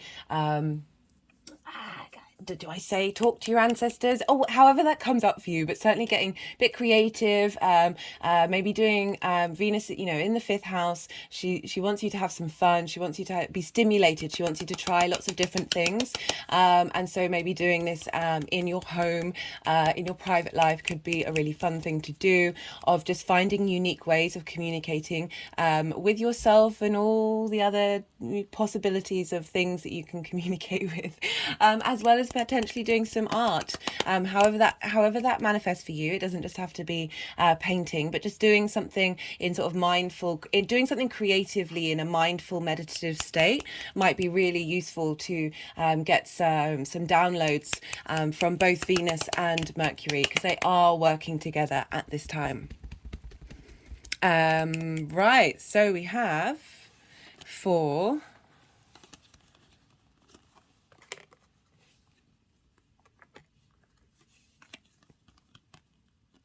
I always chuckle. I always find it funny when they do that. It's like, why not the first time round, guys? But fine. Saturn, this is for the 21st of so that shadow period is the 7th to the 21st, and now we've got Mercury retrograde, and so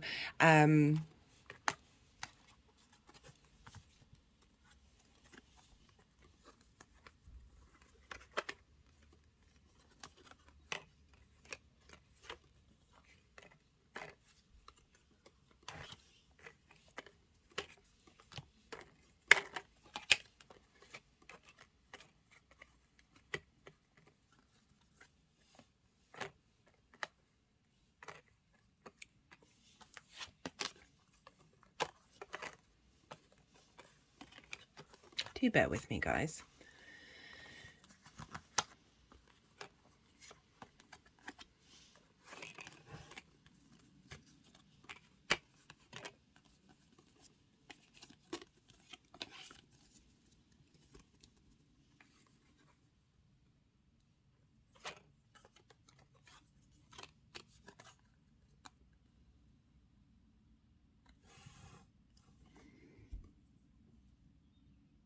I just had to pause to have some water if you saw the cards jump. So I'm just going to pause for... Okay, so we've got for the retrograde itself. And this is the Page of Pentacles and the Ace of Wands, which is interesting. I feel like that's heralding in a new... so the Ace of Wands is very passionate, very creative. So... Again, I'm kind of getting that combination between Venus and Mercury. So Mercury, you know, pages are heralds, right? So they're bringing in messages, and Mercury's the herald of the gods, the messenger. Was very neutral, was able to travel between worlds, and so we've got the Page of Pentacles coming through, which, you know, feels like Mercury in Taurus, bringing in a new way of communicating with your physical body, with that tangible 3D realm that we have with that Taurus energy. And the Ace of Wands, which is Venus in Gemini, giving you a new lease of life, having Mars go through there for the past eight months. We've now got Venus there, who's giving you some inspiration, giving you a creative boost of appreciation, some more vitality and strength. And I like how these energies are sort of feeding in with one another, of very youthful energy, revitalized energy that's cultivating during this retrograde period, that you're working on, you're harnessing, you're cultivate. This is a time of really going over things and appreciating the journey that you're on, rather than expecting sort of direct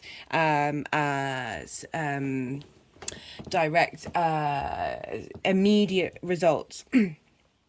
It's not that that's not possible, but with a retrograde, we are here to spend time in contemplation.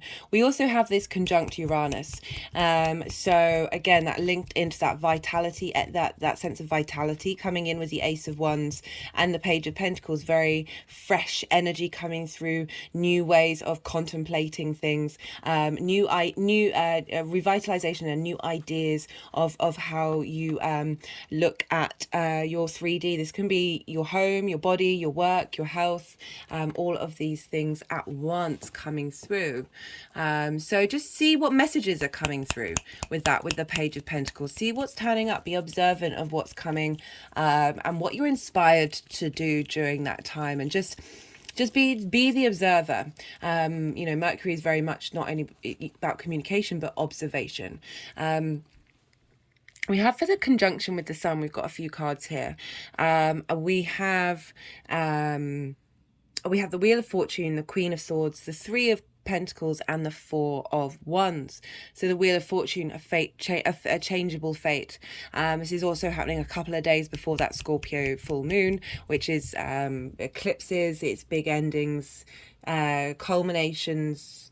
And so new beginnings, culminations, and endings. Like, I feel like the eclipses, regardless of whether they're a new or full moon, they kind of embody all of that energy, because you can't have a new beginning without something ending and a culmination of something, and vice versa. So we've got the Wheel of Fortune, which is a change of fortune, things moving up. The wheel is turning upwards. It's a very positive card to come up. It's a Jupiter card. At this time, Jupiter is still in Aries, so something may crop up in that area for you. But regardless of that, this is a shift and change from Mercury being planning and thinking and going over things, of now turning into the morning star. And I like that you've got the Queen of Swords here, so very very certain of what she thinks.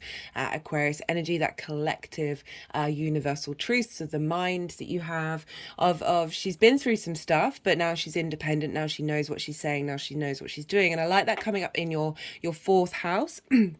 Of really having authority in your home and being comfortable with it. But, you know, the Queen of Swords can sometimes be a bit sharp. But what I like about this is, like, she doesn't really care what anybody else thinks. Look, she's faced away from us. She's not even looking at us. She's very independent. But we've got the Three of Pentacles, which is about collaboration. So this can be, I can link it into the ancestors. Here we're dealing with the fourth house of your you and your ancestors, your lineage, your past lives. You're all in collaboration with one another, but there's also this sense of knowing your worth, because this is the Mastery card. And all these three figures, they all have a skill to bring to the table, and they're all working together. But they all know that they are bringing something to the table that's of value. So it's really about value in the 3D realm. And I like that, following the Page of Pentacles, of bringing in a new way of looking at your surroundings, at looking at your home.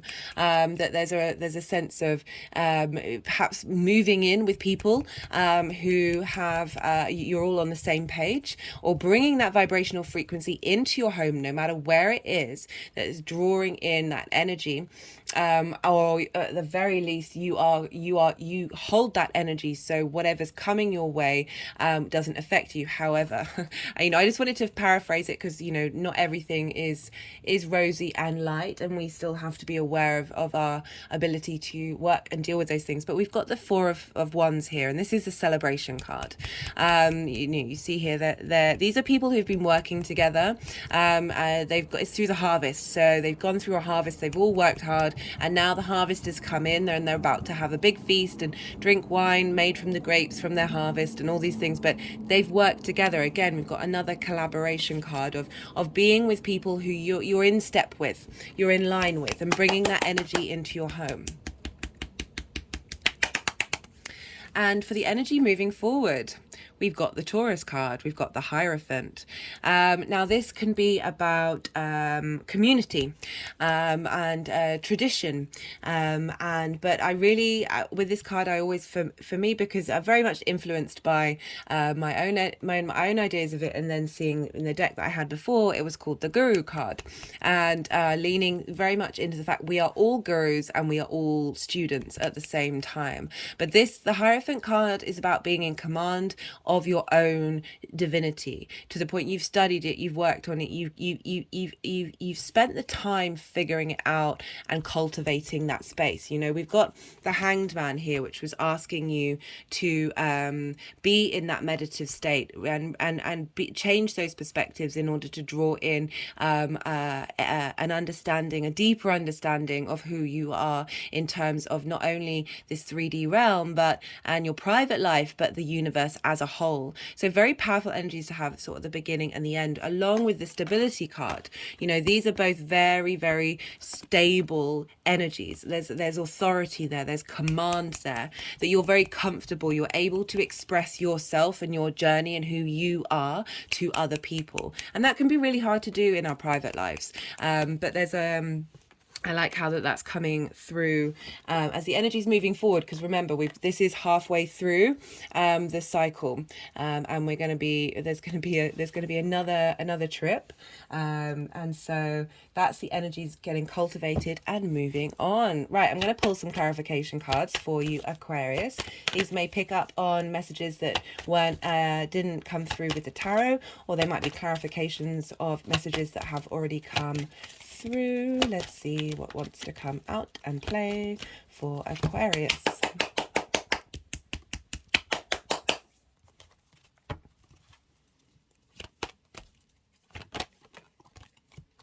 Got health. Interesting. Let's put that there. Let's see what else wants to come through. Well, mental health.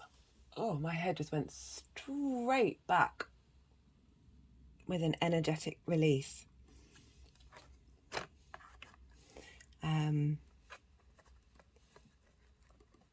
Yeah, you know, that seems pretty.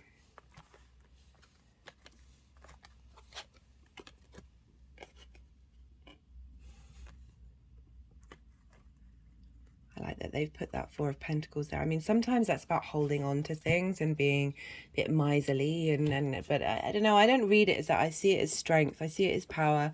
I see it as vitality coming in, of knowing your foundations, knowing your roots, and being very strong in the actions that you're taking. There's a sense of security, and four is also linked into the home as well. You know, the four walls of a house that rather than being triggered in your home, for those of you, I mean, we all are in various ways, that you're drawing in this strength. So you're clearing out the anguish you may have felt, or not even you, as I say, all the other different possible energetic stuck energies that are in our bodies is as these human forms. I've got battle, good versus evil. I mean, I'm not a big fan of good versus evil. I feel like that's too black and white, but certainly conflict and stress. And, you know, Taurus energy in the fourth house might have meant that your parents might have been very stubborn. Wonderful as well, like very nourishing in terms of food or all sorts of things, but there is a stubbornness with fixed signs, and as I said in the introduction, particularly with the High Priestess, perception, hidden powers, reflection of ideas, and knowledge. So again, like really highlighting that need for, so the High Priestess is very much about drawing in, knowing your own power, tapping into your intuition. That's very much been a theme for these readings, is intuition, as well as for that Mars in Cancer. So it's coming from lots of different angles at the moment, which is interesting. What was I saying? Oh yeah, Taurus. Well, the fixed signs can be very stubborn, but Taurus, because it's an earth sign, you know, there's that gravity there. It's also fixed as well, and so we've got that, and a bull. You know, bulls can be very stubborn to move. So that could be a thing that has caused battles to happen in your life. I mean, I guess all parents in their own ways can be stubborn. It's not particularly linked into Taurus. I'm not shaming Taurus families. Not in the slightest. As I said, our parents, no matter what they try and do, no matter who they are, they're going to mess us up in one way or another. That's just how we roll. Part of the growing up experience. It's so we leave home, really. Right, so I'm going to pull another card. That really did flip, but then fell back down again. Oh, love that. Love that. So, final cards from the Oracle of the Rising Sun. Let's see what messages want to come through for Aquarius.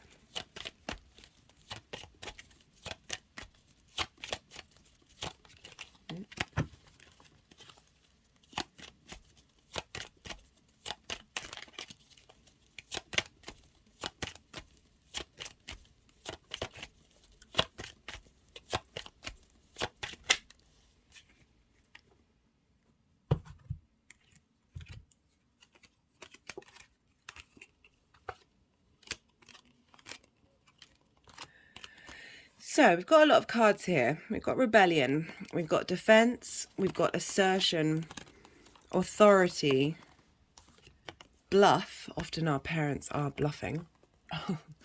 And then we've got achievement and seduction. And seduction I always see as if you are now open to being seduced by life. You are in that space of having you in your own authority. Look. Very, very looky likey.